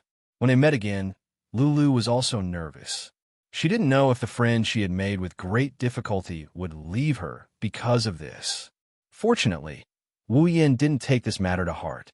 Although they felt a little unfamiliar when they first met, the two of them quickly returned to how they were when they were in the supply town. Lulu finally felt at ease. In the end, her own people attacked Wu Yin again. Since she was young, Lulu was good at observing people's expressions because of others' coveting of her status. How could she not know that the reason why Hughes attacked Wu Yin was because of her? Therefore, Lulu was angry. Her first and possibly only male friend in her life was attacked again and again by the people around her. Lulu felt guilty, but at the same time, her anger was completely ignited. It could be said that Hughes had hit the right target. "Yin, I'm sorry. Turning to look at Wu Yin, Lulu wanted to say something, but she really didn't know what to say. In the end, her eyes were wet. Wu Yin couldn't help but laugh. Looking at Lulu's wronged eyes, he said, "Lulu, you don't think that I will be angry at you because of someone I just met today and have a bad impression of, right? You won't?" Lulu tilted her head and said timidly. Wu Yin sighed. "Of course not. No matter how you look at it, left, right, horizontal, or vertical, it has nothing to do with you." "But no buts." Wu Yin pressed Lulu's head again and rubbed it hard until Lulu's hair looked like a chicken's nest. Only then did he nod in satisfaction. "Anyway, you just need to know that this isn't your fault. That's enough." Lulu nodded blankly. Looking at Wu Yan's face, her tears turned into a smile. Then, she unhappily tidied up her hairstyle that Wu Yan had made into a chicken's nest. Bastard. Abominable bastard. Hugh's lifetime of self-cultivation had vanished into thin air today. Regardless of whether it was the way he addressed her as little Lulu, or the intimate act of touching her head, or the interaction between the two of them, it all made Hugh's heart turn black. "Miss, the other party is just a bastard with no status. How can you lower yourself to befriend such a bastard? If the clan leader finds out, he will object." Hughes's hand was already turning blue from gripping the magic staff, but he didn't feel it. His face was gloomy as he looked at Wu Yan. He wanted nothing more than to tear him into pieces. "I haven't settled the score with you yet. How dare you blame me?" Lulu only felt that her mood, which had just gotten better with great difficulty, was once again ruined. "Don't talk about whether Dad will think that I'm lowering myself. Even if he does, he won't blame me." When she said this, Lulu appeared to be full of confidence. This made Hughes finally remember that the clan leader doted on this precious daughter the most. Hughes gritted his teeth and looked coldly at Wu Yan. He said sarcastically, "Bastard, I don't care what methods you use to deceive, miss, but as a person, you must know your place. Putting aside your status, do you dare to stay by Miss' side without any strength? Aren't you afraid of being laughed at?" Joke? It was indeed a joke. When Hughes said this, it wasn't just the surrounding people who laughed in their hearts. Even Gray and Tigre's expressions were marvelous. A rank 7 warrior in his 20s was called not having any strength? If that was the case, then what were they, and what were you, Hughes? They didn't say anything. At this time, Hughes was in a fit of anger. They weren't like Wu Yin, who had the protection of the Lorry family's young miss. If they were to bump into Hughes's fire, they wouldn't be able to get away with it. Lulu didn't say anything. It was obvious that Lulu hated Hughes more and more. She didn't even want to talk to him. She just looked at Wu Yin. Yin, don't listen to him. Strength and whatnot. I don't care about that at all. Is that so? After being provoked again and being called a bastard, Wu Yin didn't have the slightest bit of anger. For this to happen to the petty Wu Yin was simply inconceivable. I know that, Lulu. You don't mind this. In front of everyone, Wu Yin slowly walked in front of Lulu and looked at Hughes. But I do mind. Yin, you. Lulu looked at Wu Yin in shock, as if she couldn't believe that he would say such a thing. Even Fei Fei was stunned and looked at Wu Yin in surprise. Hughes's face lit up, and he sneered. At least you know what's good for you. Know what's good for me? Wu Yin spread his hands helplessly and said with a smile, Sorry, people of my generation don't know what's good for them. Hey, Gigolo, what did you call me? Hughes was so angry that he laughed. At this moment, he had already decided that no matter how the young miss treated him after this matter, this guy had to die. Whether it was because of her calling him a gigolo or because of his threat to himself. Wu Yin closed his eyes. When he opened them again, his gaze had completely changed. There was no longer any banter, no longer his usual playfulness, but a serious look. Just like you said, staying by Lulu's side in terms of status and talent. If I don't have a bit of strength, then not only would I be laughed at, I'm afraid even I would feel pressured. Yin, Lulu is already anxious. Yin can't be planning to cut ties with me because of this, right? Looking around at the expressions on everyone's faces, Wu Yin smiled faintly and spoke softly. Although his voice was soft, it resounded through the entire scene, as if it came from the horizon, calm and clear. So, in order to prevent any accident from happening and to reassure Lulu, I'll let you all see if I, Wu Yin, have the qualifications to stand by Lulu's side. Ignoring the dumbfounded crowd, as well as Hanajiku and Mikoto behind him who are grinning, Wu Yin looked straight at Hughes and said with a smile, Make your move. As long as I take a step back, my life is yours.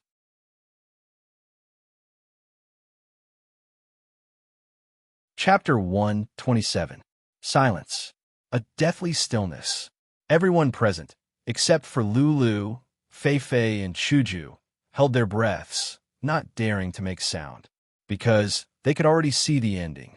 Now, what they were concerned about was how the super genius of the Lorry family, the rank 5 Hughes, would react after being defeated by this unknown rank 7 youth who came out of nowhere.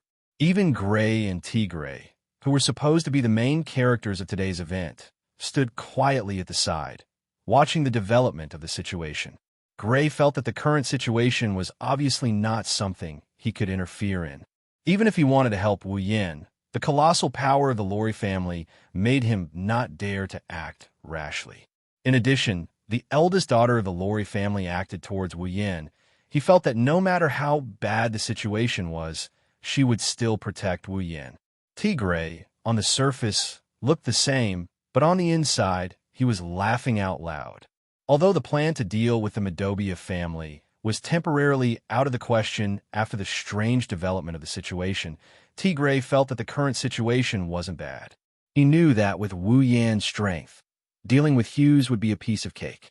But in this way, Wu Yin would have thoroughly offended the disciple of the Lorry family, being targeted by the number 1 family of the empire. Even if Wu Yin was a rank 7, he would still have no chance of winning. Even if he couldn't take care of the Madobia family, taking care of this despicable brat would still be good enough. Ha ha, ha ha. Hughes couldn't help but laugh out loud. His laughter was so happy, but also so angry. At this moment, he couldn't hold back the killing intent in his heart, releasing it all. Originally, he wanted nothing more than to tear Wu Yin into pieces, but Lulu had always been on Wu Yan's side, making it difficult for him to do so. Now, the opponent actually came looking for death. How could Hughes hold back his laughter? How could he hold back and let Wu Yin go? Good. Very good. Hughes laughed loudly. He looked at Wu Yin as though he were looking at a dead man, and suddenly said coldly, "Since that's the case, let me see how you're going to prove your so-called qualifications. Yin, you, how can you be so reckless?" Lulu was so angry that she stomped her feet. She was very anxious. Wu Yan's words had indeed moved her. However, Lulu wasn't sure how strong Wu Yan was right now, but Lulu was very clear. 2 to 3 months ago, when they were still in the supply town, Wu Yan was a stage 2. 2 to 3 months had passed, and she had advanced by almost 1 level. But what about Wu Yan? Even if he advanced by 1 level, it would only be 3 levels. A tier 3 versus a tier 5? Even if Lulu was very naive and stupid, she could still tell from such a simple comparison of strength. The difference of 2 ranks was not a joke. It was indeed a difference of 2 ranks. However, it was hard to say who was stronger and who was weaker. Lulu was so anxious that she was about to cry. She hurriedly pulled Wu Yin back. "No, I don't agree." After saying that, Lulu immediately glared hatefully at Hughes and loudly shouted, "Hughes, if you want to fight, I'll fight with you." Lulu turned to look at Wu Yin. She saw that Wu Yin was looking at her with a slight smile on his face. He said to her, "All right, Lulu, just watch from the side."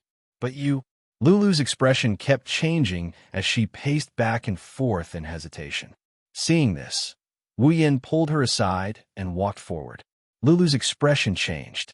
Just as she was about to chase after him, she felt her clothes being pulled. The person who pulled her was Fei Fei. Fei Fei held Lulu's hand, but her face was always looking at Wu Yin. She said, "Lulu, let's just watch." "Fei Fei." Lulu looked at Fei Fei worriedly. "Aren't you going to stop him?" Fei Fei smiled and said, "Don't worry. Even though I haven't known Yin for long, I feel that he's not the kind of person who would make a foolish decision. So, let's just watch the situation first." Seeing that Lulu's expression was still very worried, Fei Fei sighed in her heart. It seemed that Lulu really treated Wu Yin as a very important friend. She then said to Lulu, "Don't worry, if necessary, I'll go up and stop him." Lulu finally let go of some of her worries and nodded. She looked at Wu Yin in front of her and Hughes, who was facing Wu Yin. She muttered to herself, "If you can win, I'll treat you to ice cream." On the other side, Chuju and Mikoto. It seems that girl named Lulu really cares about Yin. Mikoto smoothed her hair and said with a hint of jealousy, "It seems that this jealous girl is jealous of Lulu." Chuju shook her head. "That pretty girl really cares about Yin, but I don't think it's to the extent that she likes him." "How do you know?" Mikoto turned to Chuju and asked in confusion. Chuju smiled. "Because when she looks at Wu Yin, there's no love or affection in her eyes." "How can you tell?" Mikoto laughed dryly, as if she was surprised by Chuju's opinion. Chuju suddenly blushed and rolled her eyes at Mikoto. She didn't say anything. Did she have to say that she looked at Wu Yin like that? If she did, she wouldn't be the Kaisha-sama. On the stage, Hughes had already swapped out the staff in his hand. Compared to the previous one, this one is much thinner and the craftsmanship is more refined. Other than that, there's nothing else that's different. However, Wu Yin knew that the difference between the two isn't something that can be compared to one another. The staff in front was a common armament, but the staff in Hughes' hand was a rare armament. A 5th stage magician with the strength of an intermediate stage has a rare armament. Wu Yin couldn't help but sigh. As expected of the Lori family, as expected of the Empire's #1 family. So rich, Wu Yin was sigh at the other party's wealth, but he didn't know that what he should be sigh about wasn't that. At least, when the others saw the rare armament in Hugh's hand, their faces changed. Although the rare armament was only 1 grade lower than the common armament, the power of the rare armament was on a completely different level. If Hughes without the armament is 100%, then with the common armament, it's 120%. With the rare armament, it's 150%. It's almost a 50% increase in power. But Wu Yin really didn't put it in his eyes. Hughes sneered at Wu Yin and didn't say anything. He raised his staff and quickly chanted an incantation. Lulu's face changed again. Hughes wanted to kill Wu Yin. At this time, it was impossible to stop him. Although the incantation wasn't short, Hughes was obviously very familiar with it. He quickly finished chanting, and a green magic array appeared in front of him. Then, a huge green lion appeared in front of everyone. A huge magic wave was emitted from the lion's body, allowing everyone to clearly feel its power. Hugh's eyes turned cold, and he waved his staff. Fierce wind beast technique. In that instant, the lion roared soundlessly and brought a huge wave with it. With a kick of its four limbs, it charged towards Wu Yin with a terrifying momentum. "Be careful!" Lulu couldn't help but cry out. Fei Fei had already raised the weapon in her hand. Wu Yin looked indifferently at the huge and seemingly powerful green lion. He didn't take out Shauna, but instead stretched out a hand and a finger. Under everyone's gaze, a burst of electricity flashed from Wu Yan's body and made beep beep beep sounds. The electricity flowed towards Wu Yan's outstretched finger. "Lightning Magus!" Hughes cried out in surprise. Even Lulu was stunned. Before anyone could react, Wu Yin pointed at the charging lion's head. With the sound of electricity, the green lion suddenly exploded and disappeared into thin air. "That's impossible." Hughes was dumbfounded.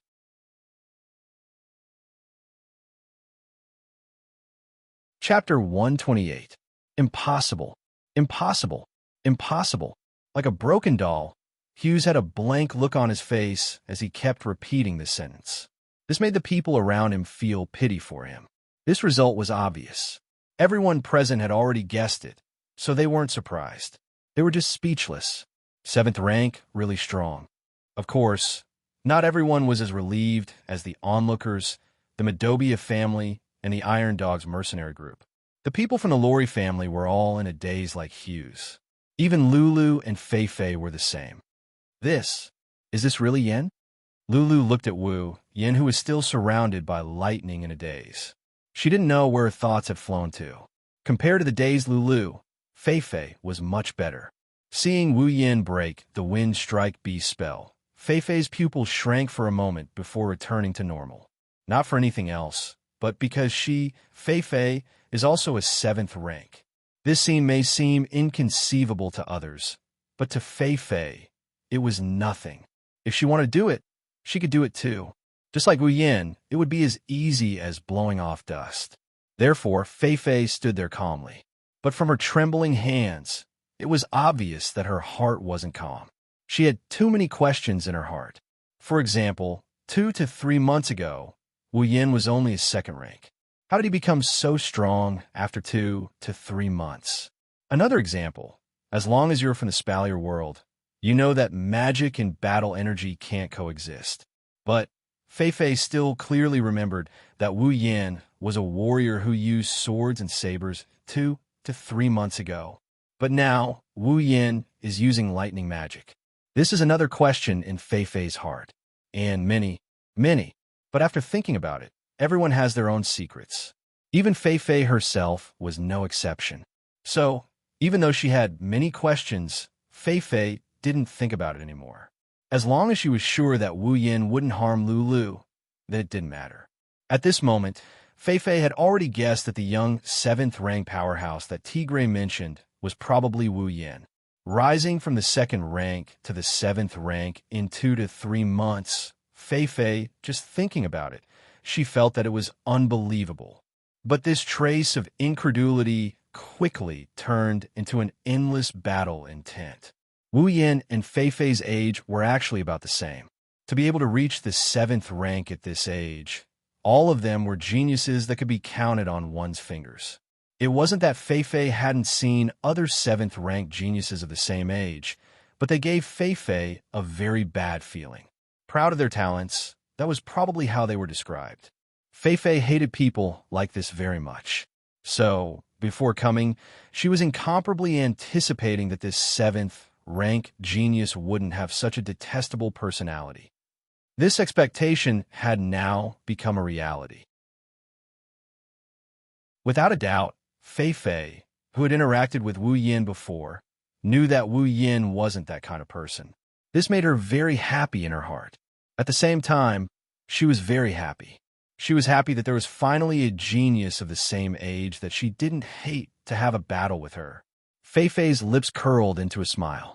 Her hands were still trembling uncontrollably.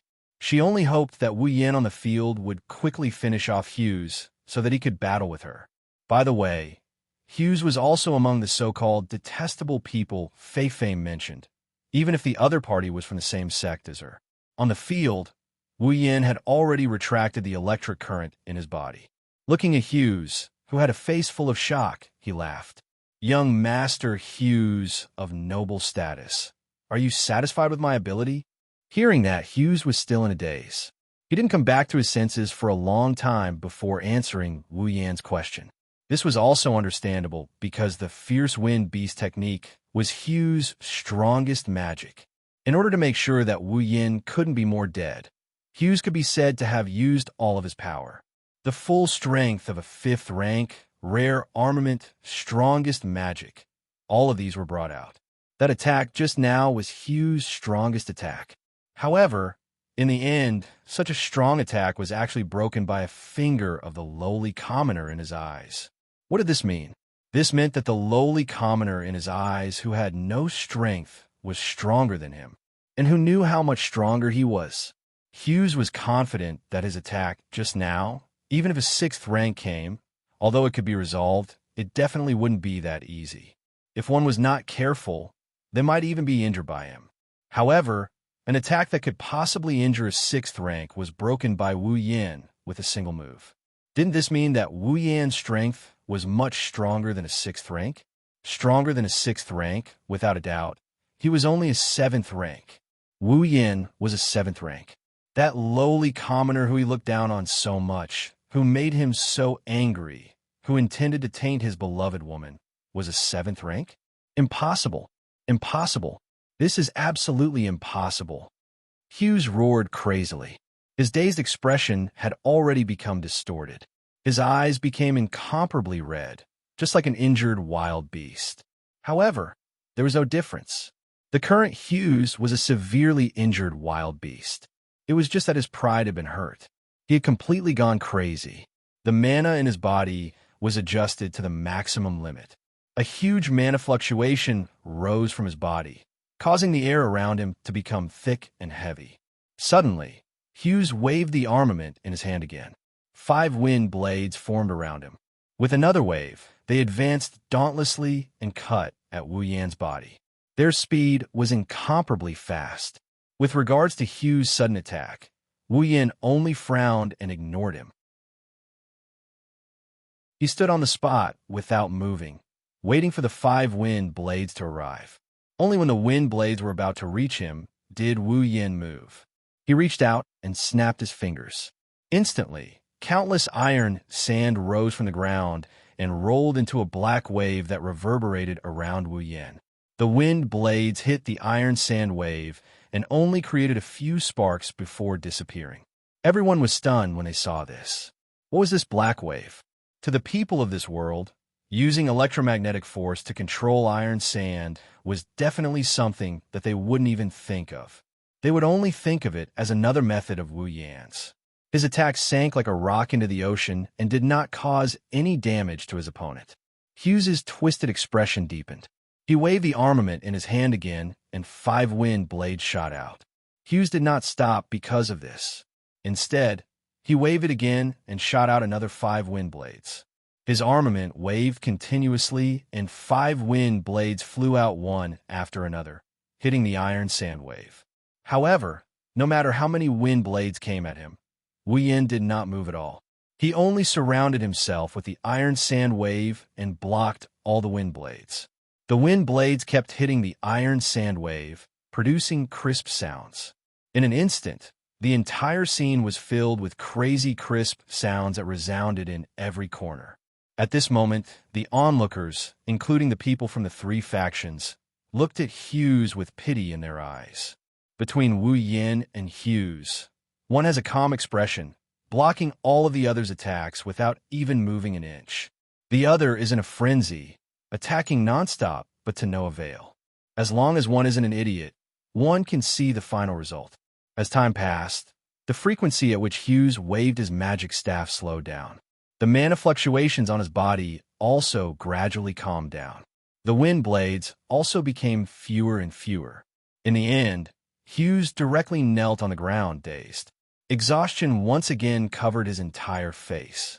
It was obvious that such a crazy spree of magic had exhausted his mana long ago.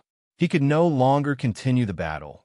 From beginning to end, Wu Yin did not move at all apart from extending a finger, snapping a finger, and saying a sentence. It just so happened to confirm Wu Yan's words before the battle started.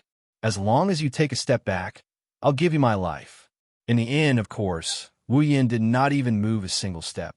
Wu Yan's overwhelming victory had ended this duel. The black wave had already calmed down. Wu Yan walked in front of the dazed Hughes and said in a loud voice, "I won. Young master of the Lori family, please remember to tell all those people with status, and power that I, Wu Yan, am a friend of Plum Lilu Lori. Now is, and will be in the future."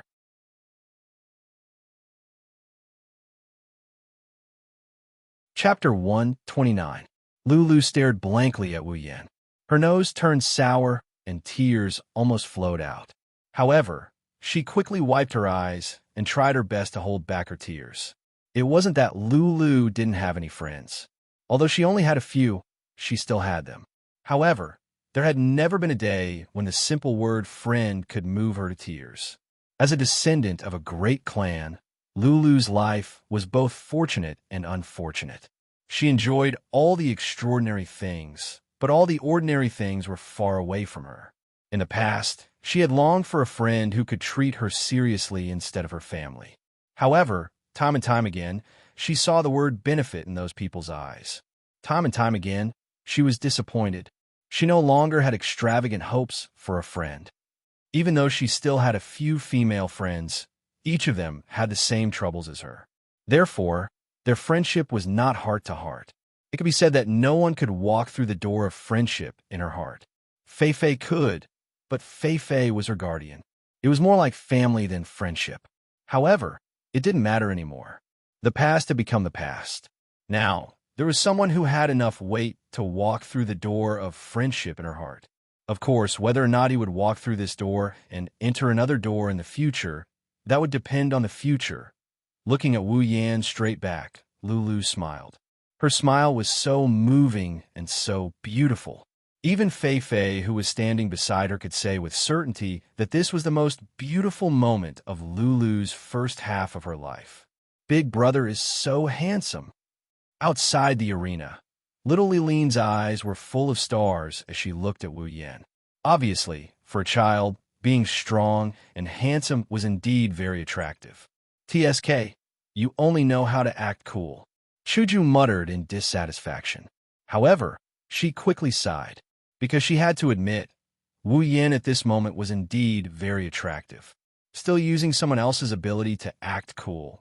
Damn it, I suddenly feel like beating someone up. A bolt of electricity, similar to the one on Wu Yan's body, flashed through Mikoto's forehead, illuminating its owner's face that is tense due to her displeasure. Master, this is Ikaros, who has no sense of presence. On the stage, Hughes glared at Wu Yan, who was standing in front of him with a venomous expression. Due to the depletion of his mana, he didn't have the strength to stand up anymore. He could only look up at Wu Yan like a stray dog. Seeing Hughes defeated, Tigray smiled sinisterly.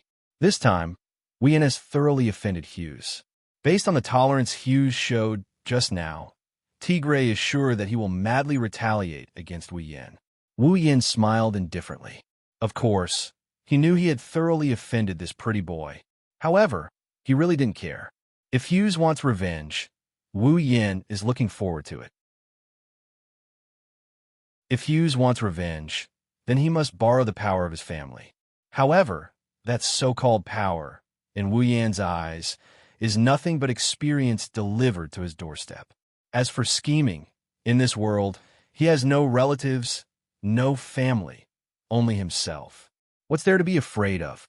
Even if he set his sights on Chuju, Mikoto, and Ikaros, it's useless. In the face of absolute power, scheming is the most useless method. Therefore, in Wu Yan's eyes, the colossal existence of the Lori family. Other than the old patriarch of the 9th rank, there's nothing else to care about. And can Hughes ask the old patriarch to take action? Even if he can, at that time, Wu Yan's side might already have a 9th rank powerhouse. Well, it's finally over. Let's all go home and find our mothers, Wu Yan said with a grin. Once the matter is over, the seriousness also disappeared. Wu Yan's face became frivolous again, making Chuju and Mikoto, who were not far away, feel helpless. The people around them also smiled kindly and were about to disperse. However, one person's action made them stop in their tracks and surround them again. Looking at Fei Fei standing in front of him, Wu Yan didn't know whether to laugh or cry. Fei Fei, what are you doing now? Hearing this, Fei Fei raised the katana in her hand and said seriously, Lori family. Fei Fei, Lori challenges you. Challenge? Wu Yan looked at Fei Fei in surprise and then frowned. Fei Fei's challenge at this time made him wonder if she wanted to avenge Hughes. Lulu also shouted in surprise. Whoa, Fei Fei, what are you doing? Why did you suddenly challenge me? Fei Fei didn't say anything. She just raised the katana and looked at Wu Yan with a serious and determined face. Lulu knew that Fei Fei wasn't joking. This made Lulu anxious. Her friend was fighting with her family. How could she not be anxious? Wu Yan originally thought that Fei Fei felt that he had tarnished her family's reputation, so she wanted to get back at him. But when he saw the intense fighting spirit in Fei Fei's eyes, he didn't think so anymore. The Fei Fei he knew wasn't that kind of person. Seeing the fighting spirit in her eyes, if Wu Yan still couldn't guess why, then all the hot-blooded anime he watched were wasted. Fei Fei is itching for fight. Wu Yan shook his head with a smile. He didn't expect Fei Fei to have such a fighting spirit. But in the blink of an eye, he also became excited. Recently, if he wasn't being ganged up on, he met an opponent that he couldn't handle or the opponent was too weak. Wu Yan also considered that it's been a long time since he had a good fight. Today, Wu Yan is no longer a weak newbie. He is now ranked 7. Fei Fei is level 68, and he is level 65. Although Fei Fei is 3 levels higher than him, the 3 levels aren't that big a gap. Fei Fei is stronger than him, but not by much. If they fight, it's hard to say who will win and who will lose. Thinking of this, Wu Yan felt a fire burning in his heart. It made his blood boil and boil. So Wu Yan grinned. I accept. Yan. Lulu didn't know what to say. This sudden scene made her brain unable to wrap around it. She didn't know what to do. Wu Yan looked at Lulu, smiled and waved his hand. Don't worry, it'll be fine. Lulu couldn't help but be anxious. It's already a duel. And you say it'll be fine? No matter which one of you is in trouble. It's considered a problem to me. Fei Fei also gestured to Lulu, telling her not to worry. Lulu realized that the two won't change their minds. She shouted frantically. I don't care. Do whatever you want. Oomph. With a cold snort, Lulu walked to the side without looking back. If she didn't stop and look at the center of the field, Fei Fei and Wu Yan would have thought that this half-natural girl would have run away in a fit of anger. Gray and Tigray were silent again. This is another matter that they can't interfere in. They should be the main characters today. One came looking for trouble, the other is being looked for trouble. Wu Yan walked in front of Fei Fei, looked directly at her face, and sighed. I didn't think that there would be a day where I would go against you, Fei Fei. Fei Fei blinked and smiled lightly. Yeah, I didn't think that the little guy who got lost in the behemoth forest would make me treat him seriously one day. Wu Yan suddenly felt awkward. He didn't mind Fei Fei calling him a little guy, because at that time, Wu Yan was indeed a little guy, not in terms of age, but in terms of strength. Fei Fei, can you not talk about getting lost? Wu Yan scratched his head. Fei Fei smiled and raised the sword in her hand. As long as you can defeat me, I promise I'll forget everything. Is this a bet? You can say that. Then I accept. At this point, the two looked at each other and smiled. The atmosphere was so harmonious that it made the surrounding people stunned. Didn't they want a duel?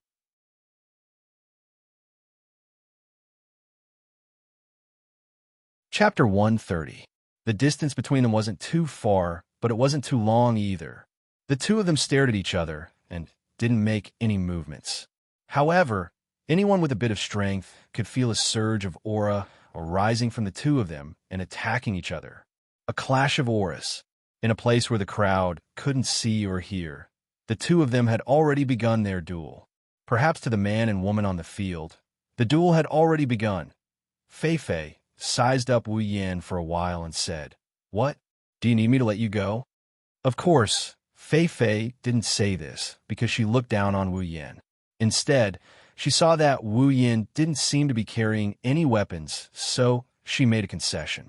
After all, the long sword in Fei Fei's hand was a rare armament. Hearing this, Wu Yan knew what Fei Fei was talking about and smiled. No need. In the blink of an eye, a strange, light, and nimble sword appeared in Wu Yan's hand. Wu Yan let it twist around his wrist and then grabbed it with a paw sound. "Is this your weapon?" Seeing the Nidian Jana in Wu Yan's hand, Fei Fei's eyes lit up and she nodded in praise. Without a doubt, the Nidian Jana's light and nimble design made Fei Fei quite fond of it. Wu Yan nodded and raised the Nidian Jana. "It's called the Nidian Jana. It's a rare armament." Rare armament? Fei Fei couldn't help but smile and nod. This was for the best. Everyone didn't have to hold back, and the conditions were the same. They could go all out. The appearance of the Nidian Jana not only made Fei Fei happy, but also shocked countless people. They didn't understand why Wu Yan took out a sword. This was because they believed that even if Wu Yan used a weapon, it should be a magic staff or something like that. After all, what Wu Yan used before was lightning magic. Now that he had taken out a sword, could it be that he was still a warrior? Thinking of this, countless people laughed. Magic and Do Chi couldn't coexist. This was the most basic common sense of the Spalier world. Who didn't know this? But otherwise, why would Wu Yan take out a sword? At this point, someone recalled that when Captain Tigray had been kidnapped by Wu Yan a few days ago, the other party had used a knife. Could it be that he could use both magic and chi at the same time? Everyone present couldn't help but have such a ridiculous idea. Of course, what they didn't know was that Wu Yan didn't know battle chi, nor did he know magic. What used the blade was his physical strength, and what used the lightning was his computing power. Superpower. Hugh stood in front of Laurie's house and looked at Wu Yan in the arena. His vicious gaze shot at him as if he wanted to see two holes in his body. He didn't care whether magic and chi could coexist or not. He only knew that when he was dealing with him just now, not to mention an armament, he didn't even have a weapon. He didn't even use his full strength. He hated it. He hated that the one standing in the arena wasn't himself. One had to know that challenging a senior sister who was stronger than him, but only a few years older than him, had always been his goal. So, there was one more reason for Wu Yan to be hated by Hughes. Let's begin. Fei Fei focused her gaze and slowly drew her long sword. It was a real long sword.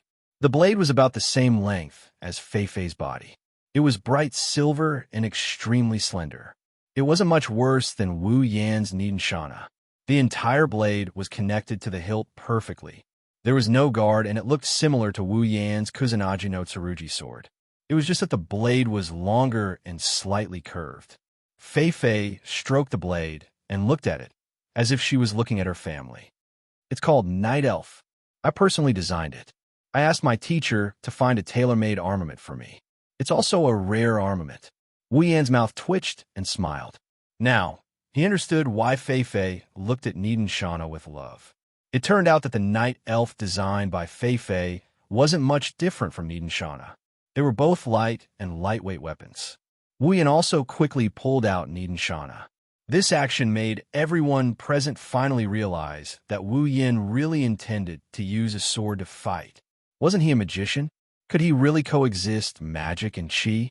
Wu Yan didn't know about other people's troubles, because as the two of them brandished their weapons, the invisible auras clashed with each other. Their auras clashed with each other. The auras that soared into the sky suddenly collided without the slightest sound. There was clearly no sound, but everyone present felt as if their ears were ringing, exploding in their heads, making them feel uncomfortable. Other than Chuju, Mikoto, Ikaros, and little Lirin, who was being held by Chuju, Lulu was the only one who didn't feel anything. As for the reason, probably no one knows. The invisible collision made the hair of both of them flutter. It also made them realize how strong their opponent is. That's why Fei Fei and Wu Yin didn't feel anything out of the ordinary. Instead, they both laughed. Huh.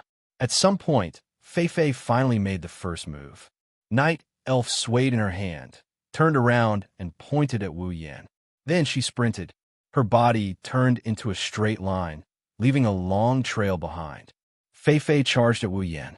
The gleaming tip of her sword clearly lit up, making everyone feel a chill. However, when Fei Fei sprinted halfway, a figure appeared in front of her. A gleaming blade appeared in front of her, causing Fei Fei's pupils to shrink. That's Wu Yan's Niden Shana. Clang! Sword and sword collided.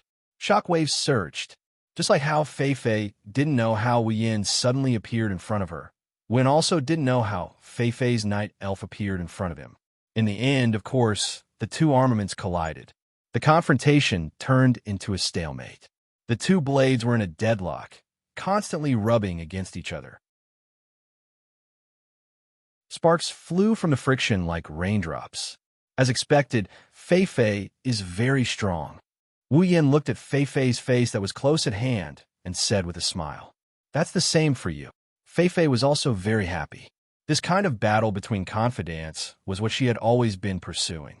Perhaps this was what her teacher meant when he said that on the road forward there must be an opponent, a confidant. Thinking of this, Fei Fei smiled again. Then her eyes sharpened. She shouted and began to exert strength on Night Elf. Feeling Fei Fei's strength, Wu Yin also began to exert strength. Soon, Fei Fei was suppressed by Wu Yin. In terms of level, Fei Fei was a little higher. In terms of strength, Wu Yin was also a little higher. After all, a girl's strength wasn't always comparable to a boy's. In terms of strength, it was still unknown. Knowing that she couldn't win against Wu Yin in terms of strength, Fei Fei twisted the blade and pulled the Nyamano Shana to the side. With a pull, the two armaments were pulled to her side. Then, Fei Fei turned around and slashed at Wu Yin with Night Elf. When Fei Fei turned around, Wu Yin turned his blade and held it to his side to block Fei Fei's slash. Then, he used his other hand to push Fei Fei away. With a smile, Wu Yin turned the Nyamano Shana again and pointed the tip of the blade at Fei Fei, who was retreating. Fei Fei dodged to the side, and the Nyamano Shana brushed past her cheek. A small strand of hair fell down and floated to the ground. Seeing that his attack failed, Wu Yin swung the Nyamano Shana at Fei Fei. However, it only hit Night Elf. With a flick, the Nyamano Shana was pushed away by Fei Fei. Instantly, Wu Yan's front was exposed. Fei Fei raised the blade with both hands and fiercely slashed at Wu Yan's chest. Without enough time to pull the Nyamano Shana back, Wu Yin could only move his feet and retreat. Night Elf slashed the ground while Wu Yin was retreating. Whoosh! Night Elf opened a hole in the ground, telling everyone that this attack was no joke. In response, Wu Yin only pulled back the Nyamano Shana and charged. Body movement. Blade cry.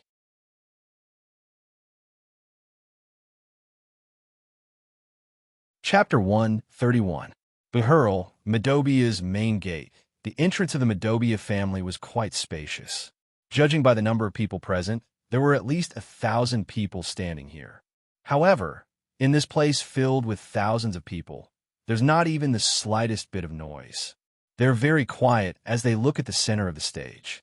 Even their breathing is soft, as if they're afraid of disturbing something. The only thing that can be heard is the sound of blades clashing against each other, as well as the sound of wind whistling due to the huge amount of energy being squandered. Occasionally, there's a shout. The male and female figures on the stage are constantly clashing. After clashing, they'll quickly separate. Then they'll meet again, clash again, separate again, and meet again. They're repeating the same action, but it's not boring at all. Bang! After another clash, the two separated. Looking at their opponent, they both smiled at the same time. It's been a long time since I've had such a good fight. Sure enough, fighting with you was the right decision. Fei Fei sighed. Although it's a sigh, Anyone with a discerning eye can see the joy on her face. Wu Yan shrugged and didn't say anything. He only waved his hand at Shauna. It's rare for him to be hot-blooded. Naturally, he doesn't want it to end like this. When Fei Fei saw this, she still had a smile on her face, making her already beautiful face even more charming. Suddenly, she said, "Don't worry. Then, was that your full strength just now?" Hearing this, Wu Yan lightly smiled and raised his head to look at Fei Fei. Full strength? How was that possible? That's right, the battle just now was just a warm-up for Wu Yan. I believe that even Fei Fei would be the same, otherwise she wouldn't ask this question. Of course, Wu Yan didn't know how much shock his words caused to the crowd. That wasn't his full strength just now. Everyone couldn't help but look at each other, not knowing what to say. To them, the battle just now was already enough for them to look up to. Even the 6th rank Gray and T-Gray were about the same. But at this level, he actually didn't use his full strength. Regardless of whether everyone believed it or not, for Fei Fei and Wu Yan, this kind of battle was only a warm-up. Really? After hearing Wu Yan's words, Fei Fei gradually retracted her smile and tightened her grip on Night Elf. That's great. A huge wave of energy rose from Fei Fei's body. A steam-like gas swirled around her body. A powerful force swept up the dust in the air and scattered it all over the arena. Sister Fei Fei, you finally used your Do Chi. That's right, in the battle just now, from beginning to end, Fei Fei didn't use Do Chi, and Wu Yan also didn't use his full strength. Aren't you going to use your Do Chi? I won't be merciful anymore. Fei Fei raised her head slightly. Such a small movement could be accompanied by a strong surge of Do Chi, causing the surrounding people to be shocked. On the other hand, Wu Yan could only smile. There was no other way. He didn't have any Do Chi to use. What he cultivated wasn't Do Chi, so how could he use it? Fei Fei, what I learned is a bit special, and it's hard to explain, but I won't disappoint you. Wu Yan tilted his head. There wasn't such a huge phenomenon like Fei Fei's, but when Fei Fei's Duki hit Wu Yan's body, it didn't cause any waves at all. Instead, it separated like a flood. If the current Fei Fei was like a majestic sea, then the current Wu Yan was like an immovable reef. Fei Fei could clearly feel that the current Wu Yan was a little different from the previous Wu Yan, so she didn't say anything. Then it's coming. Fei Fei held the hilt of her saber tightly with both hands and turned it upside down. At the same time, her entire body's Do Chi surged into the saber in her hand. Fei Fei forcefully pulled back and slashed down in Wu Yan's direction.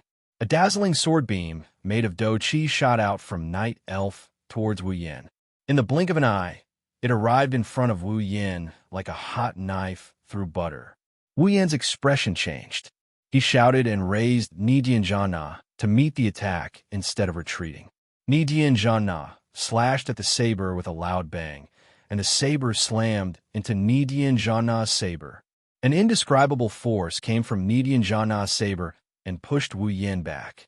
Instantly, Wu Yan could only be pushed back passively, his feet leaving 2 scratches on the ground. Wu Yan gripped the saber so hard that his veins were bulging. His eyes flashed fiercely as he shouted again and swung Nidian Janna fiercely. Under the guidance of Nidian Janna and Wu Yan's swing, the saber was sent flying into the sky by Wu Yan. It shot into the sky like a rocket and disappeared before everyone's eyes. The surrounding audience had already gradually opened their mouths, forming an O shape. Without a doubt, they were all frightened by the terrifying combat chi blade aura. Yan, what do you think of my move? Fei Fei slightly raised the corner of her mouth and revealed a smile. Wu Yan also let out a sigh of relief.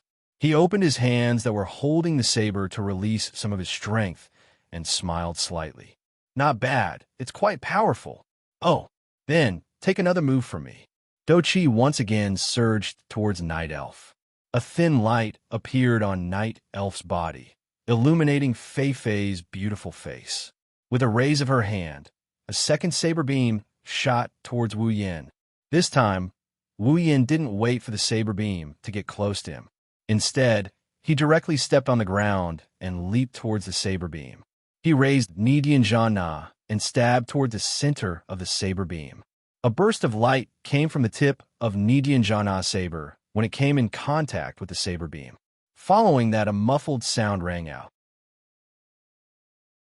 That was the sound of the saber beam being scattered. Beautiful.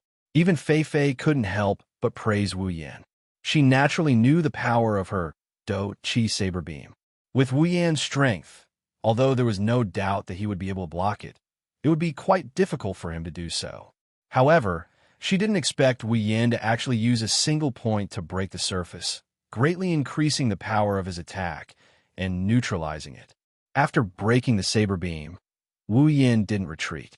Instead, he used the remaining force to continue rushing towards Fei Fei. After all, he wasn't someone who could only take a beating. Clang! Nidianjana and Night Elf clashed once again. However, this time, Wu Yan had no way of suppressing Fei Fei. Fei Fei had the help of her Do Chi, and her strength had increased by a lot. Even if Wu Yan had also held back earlier, just relying on strength alone wouldn't allow him to gain the upper hand. Looking at Night Elf wrapped in Do Chi, Wu Yan's expression turned solemn. However, he quickly relaxed. If Fei Fei continued to be suppressed by him, she wouldn't deserve to be level 68. However, now that he was close to her, then are you thinking that if I get close, I won't be able to use my Do Chi saber beam? Fei Fei's voice rang in Wu Yan's ears, startling Wu Yan. He saw a mysterious smile on Fei Fei's face as she slowly said to him, "If that's what you're thinking, then you'll be surprised." As soon as she finished speaking, Night Elf and Fei Fei's hand lit up, causing Wu Yan's pupils to shrink. Fei Fei coldly shouted, and Night Elf suddenly shone brightly. The familiar Do Chi saber beam appeared on Night Elf and instantly exploded. Boom! Light flashed and dust rose. Following the explosion of the Do Chi saber beam, Wu Yan and Fei Fei's figures were enveloped by the dust and completely disappeared. Fei Fei, Yan! Lulu anxiously shouted towards the center of the dust cloud, hoping that someone would answer her.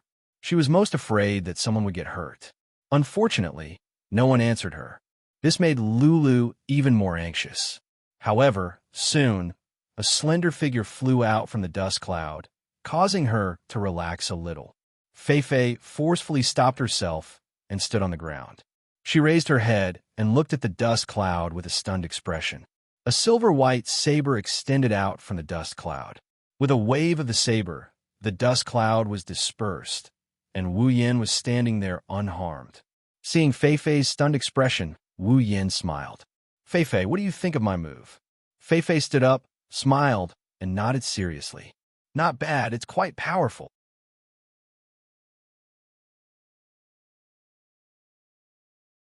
Chapter 132. What the hell happened? That's the question that popped up in everyone's mind. Fei Fei clearly had the upper hand, so how did Fei Fei get sent flying? Why does it sound like Wu Yan is the one taking advantage of the situation? Right now, everyone's heart was itching to know what happened. Only Hinajiku, Mikoto, and Ikaros didn't seem to have any questions. Fei Fei's Do Chi sword aura is really powerful, Wu Yan said with a sigh. This isn't fake. It's not like Wu Yan hasn't seen Do Chi sword aura before. Back in the treasure trove, Wu Yan saw Kalus's blood soul slash. Fei Fei's Do Chi sword aura may not be as strong as Kalus's, but it's definitely one of a kind in the realm of the seventh step. Maybe she heard Wu Yan's muttering. Fei Fei explained. This is my special technique. Compared to pure sword and sword skills, my Do Chi sword aura is more outstanding than my Do Chi sword aura. Wu Yan nodded in understanding. This can be considered Fei Fei's specialty. With her outstanding Do Chi sword aura, Fei Fei can already stand firmly in the front row of the seventh step. After all, that was just a pure Do Chi saber light formed from Do Chi, not a Do Chi saber light emitted from a battle technique. Battle technique and simple Do Chi, which one has more lethality? Without a doubt, it's the former.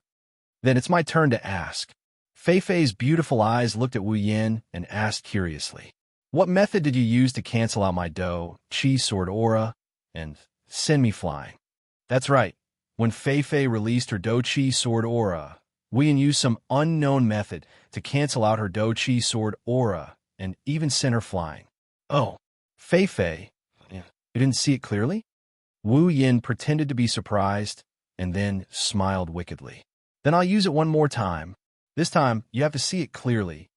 As soon as his words fell, the wind started to blow, and everyone saw that the atmosphere around Wu Yin suddenly became clear. It turned into streams of air and rushed towards the Nipponese temple Shana in Wu Yan's hand.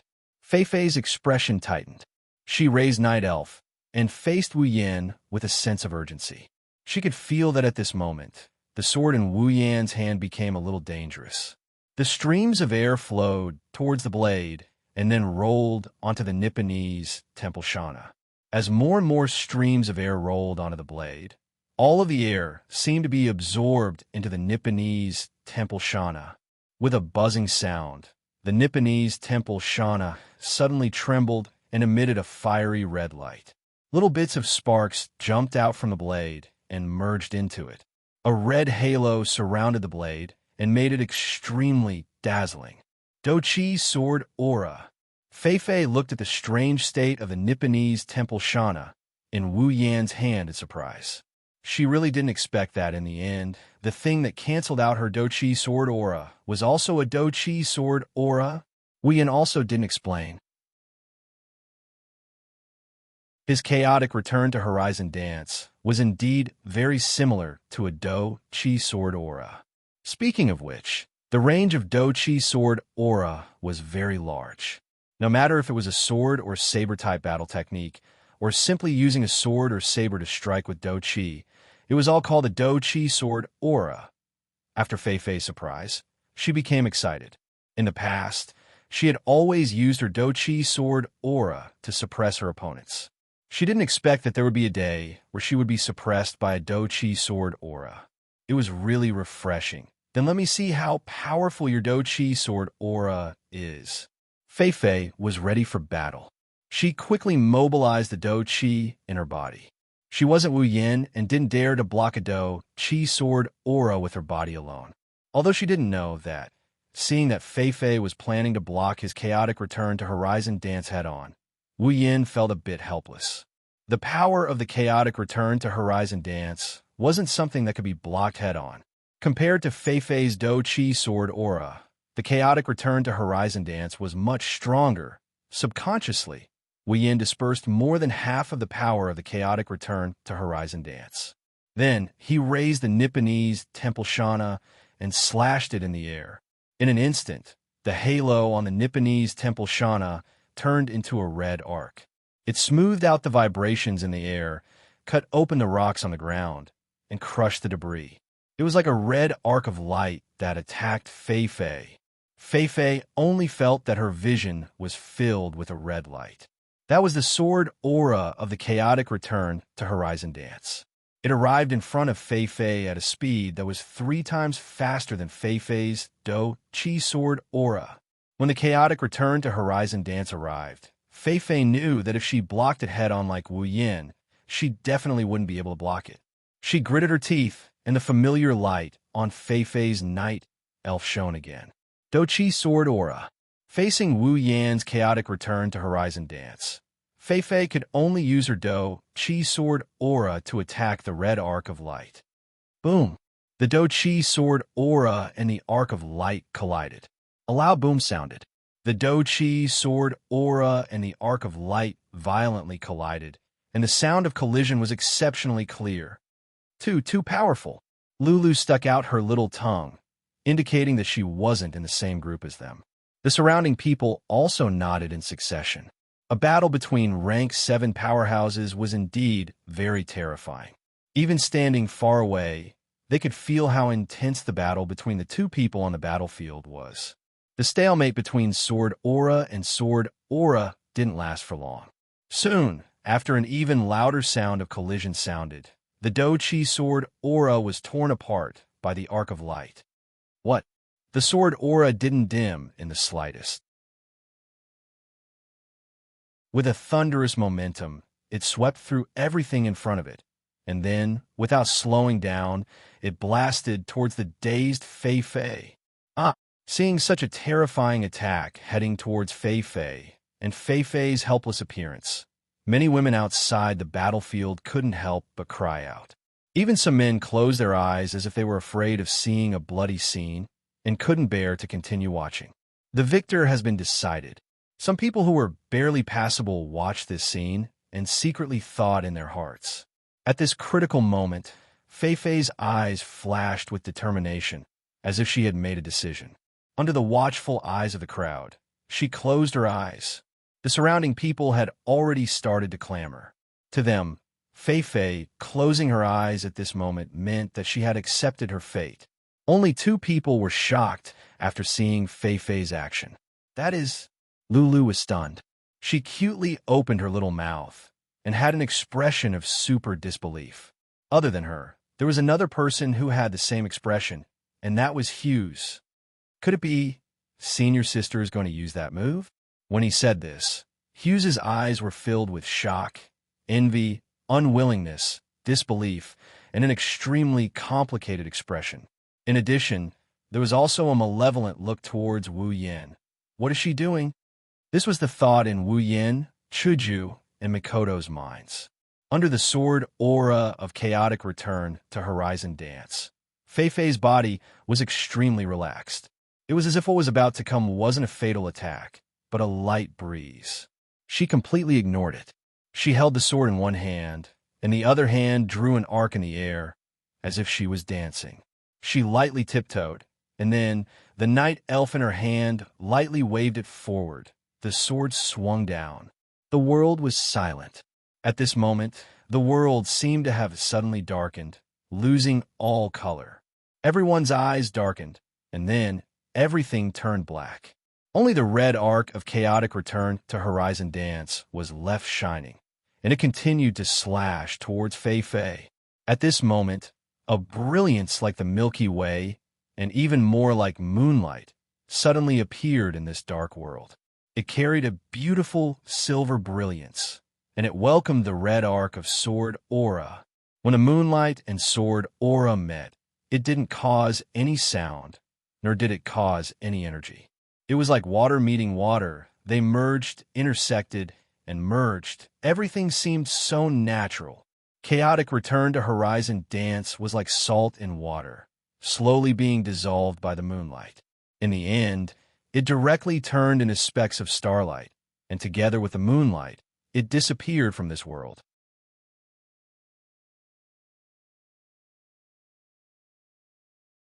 Chapter 133. Everyone couldn't help but be immersed in the beautiful scenery, unable to return to their senses for a long time. Wu Yan's eyes almost popped out of their sockets. Even though the chaotic return to Horizon Waltz didn't even have half of its original power, it was still dissolved in an instant. It's Night Moon Flash. Outside the arena, Lulu exclaimed.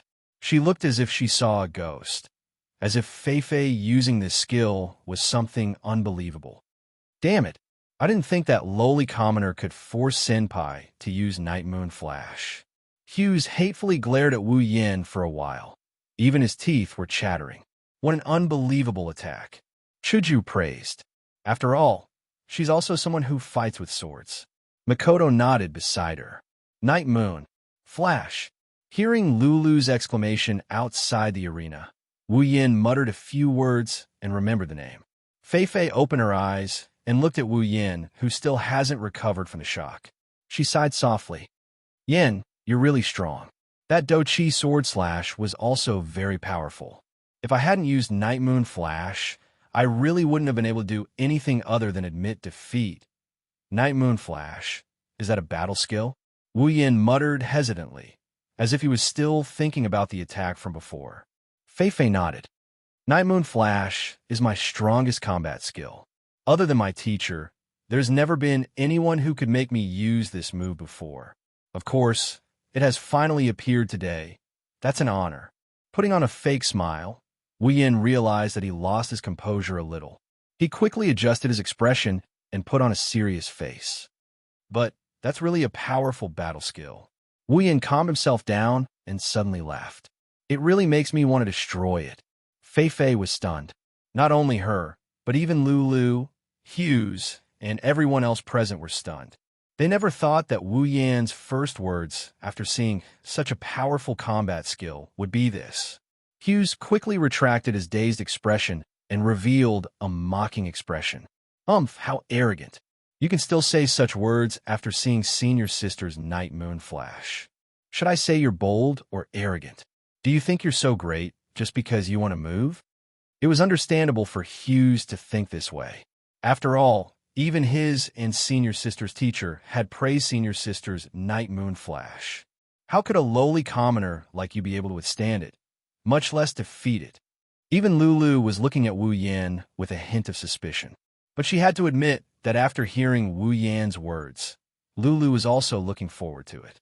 Fei Fei looked at Wu Yan with a different expression. She seemed to be praising him, affirming him, and disbelieving at the same time. She parted her lips, and she started speaking. Can you do it? Hearing this, Wu Yan smiled but didn't say anything. However, the air around him shook at this moment, as if it had shattered, turning into a frenzied flow of air. Wu Yan raised the sword Dine channel lightly. Instantly, the frenzied flow of air flowed towards the sword like bees that had seen honey.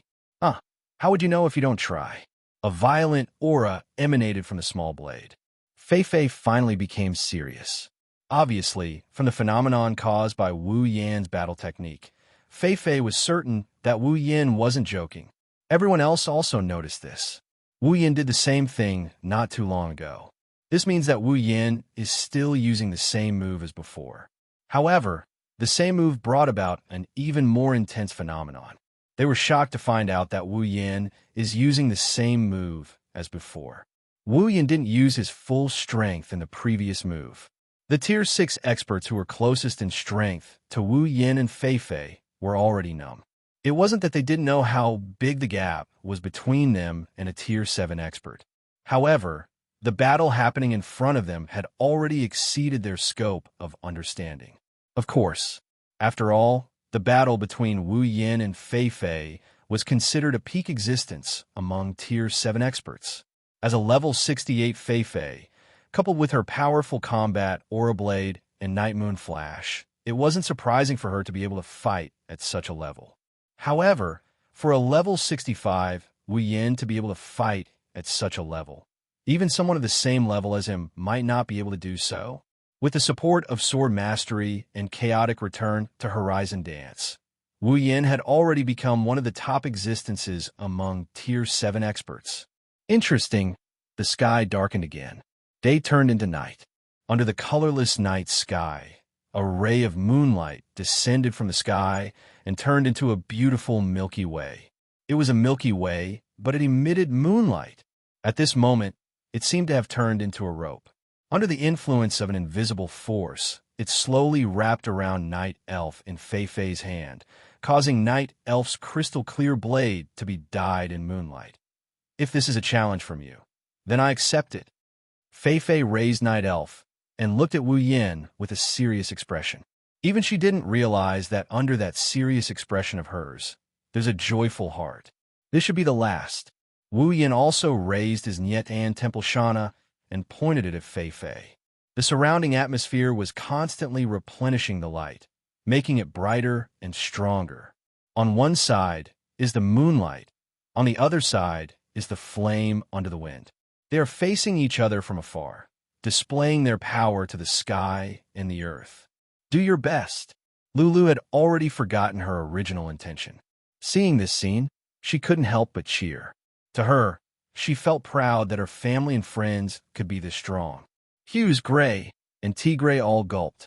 Although they had their own thoughts, they couldn't deny that they were all looking forward to what would happen next. Ikaros, Mikoto, if you see Yin in danger, save him immediately. Hinajiku said to Mikoto and Ikaros. She couldn't take her eyes off the shocking scene on the stage. Ikaros didn't say anything, but her pupils had already turned deep red. As soon as she sees Wu Yin in danger, she'll go up and stop him. Only she and Mikoto, who are both Tier 8, have the ability to stop a duel between two Tier 7. That bastard. He doesn't know how to restrain himself. Isn't he afraid of throwing his life away? Mikoto gritted her teeth, but her brown eyes were also staring at the stage. The two on the stage didn't have the spare energy to observe what was happening outside the stage. They had to admit, the more they fought, the more their blood boiled. Gradually, they had to use their full strength in this duel. If they couldn't fight to their heart's content, it'd be a pity for them and for others. Come, Yen, Fei Fei shouted excitedly. Her fighting spirit shot through the clouds. As you wish, Wu Yen roared. He took a step forward and rushed towards Fei Fei. Wherever he passed, the air trembled and dust was extinguished. The red glowing in-eyed Diancio cut through the wind and waves. Under Wu Yan's guidance, it was surging violently. Fei Fei lowered her head and shouted. She also rushed towards Wu Yan. Like the queen of the night moved with her movements. Moonlight danced with her movements. The elves of the night chirped excitedly. In an instant, or maybe 10,000 years, the two met in the middle of the stage. Looking at each other's faces, they swung their swords and moonlight towards each other without mercy. Heaven and earth went silent. All sound disappeared, and then, boom! Silver and red light filled everyone's eyes. Between heaven and earth, only these two colors were left. A deafening sound that was enough to shatter one's eardrums exploded under the silent sky. Countless people raised their hands in pain and covered their ears, trying to slow down the sound. But soon, their hands weren't enough. A violent shockwave blew from the center of the stage, blowing up sand and dust towards the people around. They wanted to raise their hands to block it, but they were afraid of shattering their eardrums. For a moment, there was nothing they could do. How terrifying!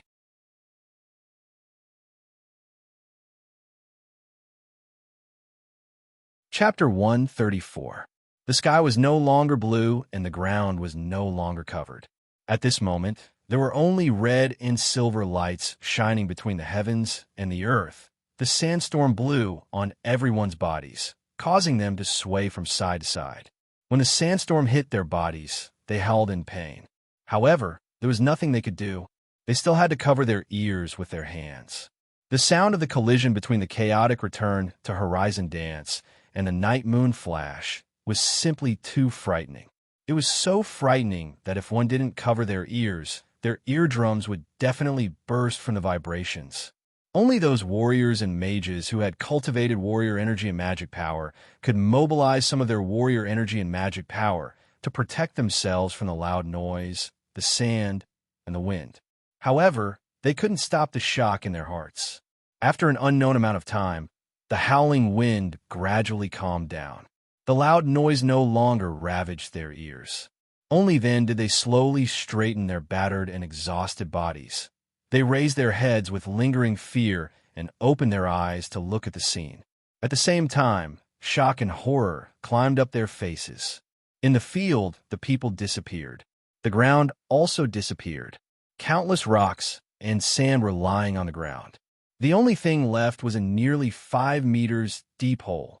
Everyone looked at each other in dismay. Those who were closest to them, or those who were close to them, looked at each other in tacit understanding. Their faces and eyes were filled with dumbfounded expressions. It was unknown what method Lulu had used, but compared to the battered and exhausted people around her, her body was in perfect condition. Even her clothes were not disheveled. However, at this time, she was staring blankly at the scene in front of her with a frightened expression on her face. Where are they? Where's Yen? Where's Fei Fei? Where do they go? Lulu was like a puppet that lost its soul. She didn't know what to do. She was afraid. She was most afraid that the two people who were very important to her would be smashed into pieces under the terrifying attack just now. Nothing was left behind. Beside her, no one wanted to go up and comfort her. Perhaps even they thought that Wu Yin and Fei Fei were already dead under such a terrifying attack. Lulu clenched her teeth and kept looking around, trying to find the two figures. As time passed, the silence and despair began to creep into her heart. Don't worry, they're fine. A voice as gentle as a breeze suddenly sounded in Lulu's ears. The content of the voice made Lulu's eyes light up. She looked over with a face full of hope. She saw a very beautiful girl with long pink hair. She was holding the hand of a cute little girl with blonde hair. She came in front of her and said to her, "Really? Then where are they?" Lulu said timidly. Her pitiful look made Chuju love her.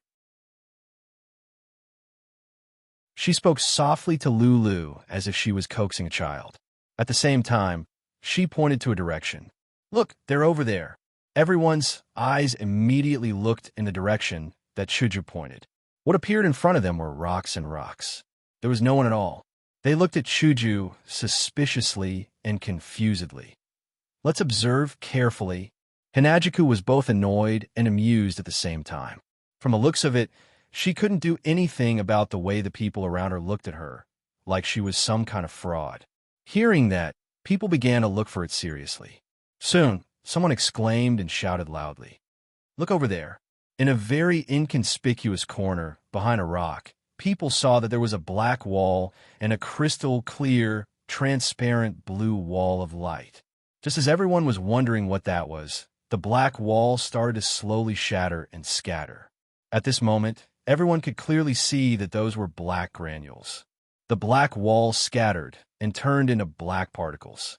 At the same time, the blue light wall gradually disappeared. Then, the main characters who caused this scene, Wu Yin and Fei Fei, appeared in front of everyone. "Yin, Fei Fei," Lulu shouted and ran towards the two. She seemed to be in high spirits. Chuju couldn't help but smile. This girl is too cute. However, Lulu stopped running quickly. Her eyes bulged slightly. She looked behind Wu Yin and Fei Fei and shouted again. Everyone's heart skipped a beat. Of course, they were like Lulu. Their eyes almost popped out of their sockets, as if they were looking at a dead ancestor. Chuju, on the other hand, could only smile bitterly. Let's not talk about them making a fuss over nothing.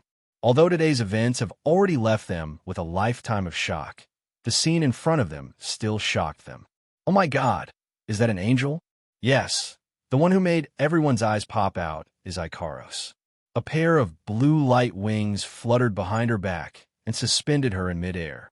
A pure white halo was inverted above her head, making her look so holy and beautiful. Some people were stunned. They felt like the good thing of their life was finally revealed to God.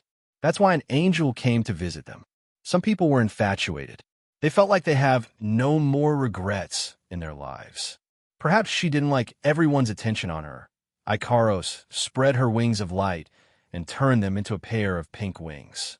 The circle of light disappeared, and her crimson eyes turned back to an indigo color. What she didn't know was that this image was closer to an angel than her previous image of Sky Queen mode. "Master, are you okay?" Ikaros was carrying Wu Yin in her arms. His face was pale, and his whole body was powerless. He smiled bitterly. I'm fine, just a little tired." "Don't worry." He shook his head with a bitter smile. "He can't help it." This time, he really went too far. He was only slightly affected by the shockwave, and he had to use up all his strength to block it. If Ikaros didn't come to his side in time with absolute defense circle, it wouldn't be as simple as just being tired. Serves you right. Mikoto put down the equally pale Fei Fei in her arms. She didn't hold back and scolded him. Seeing Wu Yin is fine, she sighed in relief. "Fei Fei." Lulu finally recovered from her shock and ran to Fei Fei's side to support her. She looked at Fei Fei with tears in her eyes. It's like she's looking at a cockroach that survived a great battle. Fei Fei felt even more powerless. Shaking her head in exasperation, Fei Fei looked at Mikoto. "Thank you for saving me." No need to be so polite." Mikoto scratched her face in embarrassment and replied shyly. Her stuttering made Fei Fei smile involuntarily and feel closer to Mikoto. "Oh, did you have to risk your life like that?" Chuju walked in front of Wu Yin and said with dissatisfaction. That stern look made Wu Yin turn his head away awkwardly and laugh dryly. Lulu saw that Fei Fei is fine and returned to her cheerful self. She curiously looked at Ikaros and ran in front of her. Staring at her wings, she asked, "Hey, big sister, are those wings? Are you an angel?"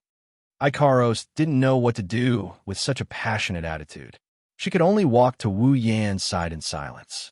Wu Yan could only laugh and interrupt. Looks like there's no winner in this duel. Yeah, Fei Fei was a little disappointed, but very satisfied. But Yin, you're really strong. Same here. Wu Yan could only reply with a smile. Fei Fei smiled and looked at Ikaros and Mikoto. Her eyes turned serious. I didn't expect the two ladies to be Tier 8 fighters. I didn't see it before. One sentence, and it caused 1,000 ripples. They had originally thought that their hearts had become numb after this series of developments. But they were shocked once again, looking at the beautiful and holy Ikaros and the heroic and domineering Mikoto. The crowd was confused.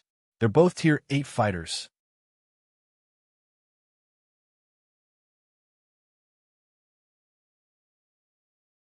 Chapter 135. There's no way they wouldn't be suspicious. One had to know that for Fei Fei to reach the 7th level at her age, she was already an amazing genius. Looking at the entire continent, there weren't many geniuses like her. In this tiny Bahurl, it's already unbelievable that two geniuses reached Tier 7 in their 20s. But she's saying these two super young girls are actually Tier 8? How is that possible? Appeared in everyone's mind. Only Wu Yin and Chuju smiled bitterly. Fei Fei-sama, you're saying they're Tier 8. Tigray had an ugly smile on his face as he walked up to ask with a trembling voice. Almost everyone at this moment magnified their ears, which had been tightly covered just a moment ago, several times over, fearing that they would mishear a word or two. Fei Fei looked at Ikaros and Mikoto with a small smile. To be able to save me and Yin so effortlessly when my night moon flash collided with a battle skill of the same level, other than my teacher, I don't believe that there is anyone at the 7th tier who can do that. Fei Fei's meaning is clear. A Tier 7 can't do it, but her sensei can. Everyone knows the head of the Lori family is a Tier 8. In other words, Fei Fei is indirectly answering the question. These two girls are indeed Tier 8. Everyone sucked in a breath of cold air. Looking at Ikaros, who's about the same age as Wei Yin and Fei Fei, and Mikoto, who's domineering and heroic but still a little childish, they felt like the world was surreal. A Tier 8 isn't a cabbage. Just look at Lulu's father, Fei Fei's sensei, the head of the Lori family. A Tier 8 is enough to become the head of the Empire's #1 family. One can imagine how high a Tier 8 is in people's hearts. Don't look at how Ikaros killed 3 Tier 8 powerhouses in one go and think that Tier 8 powerhouses are easy to reach. In fact, that's not the case. Out of the countless forces that went out to hunt for treasures, only 3 of them managed to reach Tier 8. This just goes to show how powerful and precious a Tier 8 powerhouse is. Because of this, everyone felt a bit unnatural. After all, such a character was right next to them. Especially Gray and Tigray. Both of their hands were trembling. It was easy to see how unsettled they were. One of them felt like he was floating. 2 Tier 8 stayed in his house for a few days, and they even have such a good relationship with his daughter. My Midobia family sure is strong. The other one felt fear in his heart. Before this, he had his eyes on them. Not only did he want to kill Wu Yin, he also wanted to take these 2 beautiful girls into his arms. But now, the 2 girls he had his eyes on are actually Tier 8? Thinking up to here, Tigray sweated profusely. He's not afraid of a single Wu Yin. Even if Wu Yin is a Tier 7, with the power of the Lori family, Tigray would still dare try. But if it's a Tier 8, forget about him. Even if he did, the Lori family wouldn't agree to it. As the #1 family in the Empire, the Lori family definitely has more than one Rank 8 warrior. However, the number of them can be counted with one hand. Offending 2 Rank 8 warriors for a person like him, even an idiot wouldn't know what to do. Someone that even the #1 family doesn't want to offend. If Tigray had any ideas, wouldn't that be courting death? In his fear, Tigray could only try his best to reduce his presence and not let anyone notice him. Aside from him, there's another person who had some strange thoughts in his heart. That person is Hughes. Of course, he's not afraid. Even though he can't afford to offend a Tier 8, if they want to touch him, his sensei would never agree. So Hughes isn't afraid of himself, he's just jealous. Based on what? Based on what can that lowly commoner get the attention of two such beautiful tier 8s? Looking at Makoto, who's younger than him but full of charm, and Ikaros, who's older than him but prettier than the Missy in his heart, Hughes's face was full of jealousy. How could Hughes not see that the feelings of these two exceptionally beautiful tier 8 women in front of him towards that lowly commoner were definitely not ordinary? Such beautiful and powerful women. Why don't they belong to me, Hughes, but to that lowly commoner instead? Under the influence of this thought, Hughes's hatred for Wu Yan increased by a few notches. Of course, even if you hate, people look down on you. Tier 8. So strong. Lulu's eyes were practically sparkling as she looked at Ikaros and Makoto. She doesn't have as many complicated thoughts as the others. She only knows that they're as strong as her father. Hey, this older sister and this younger sister, how did you train? One is a little older than me.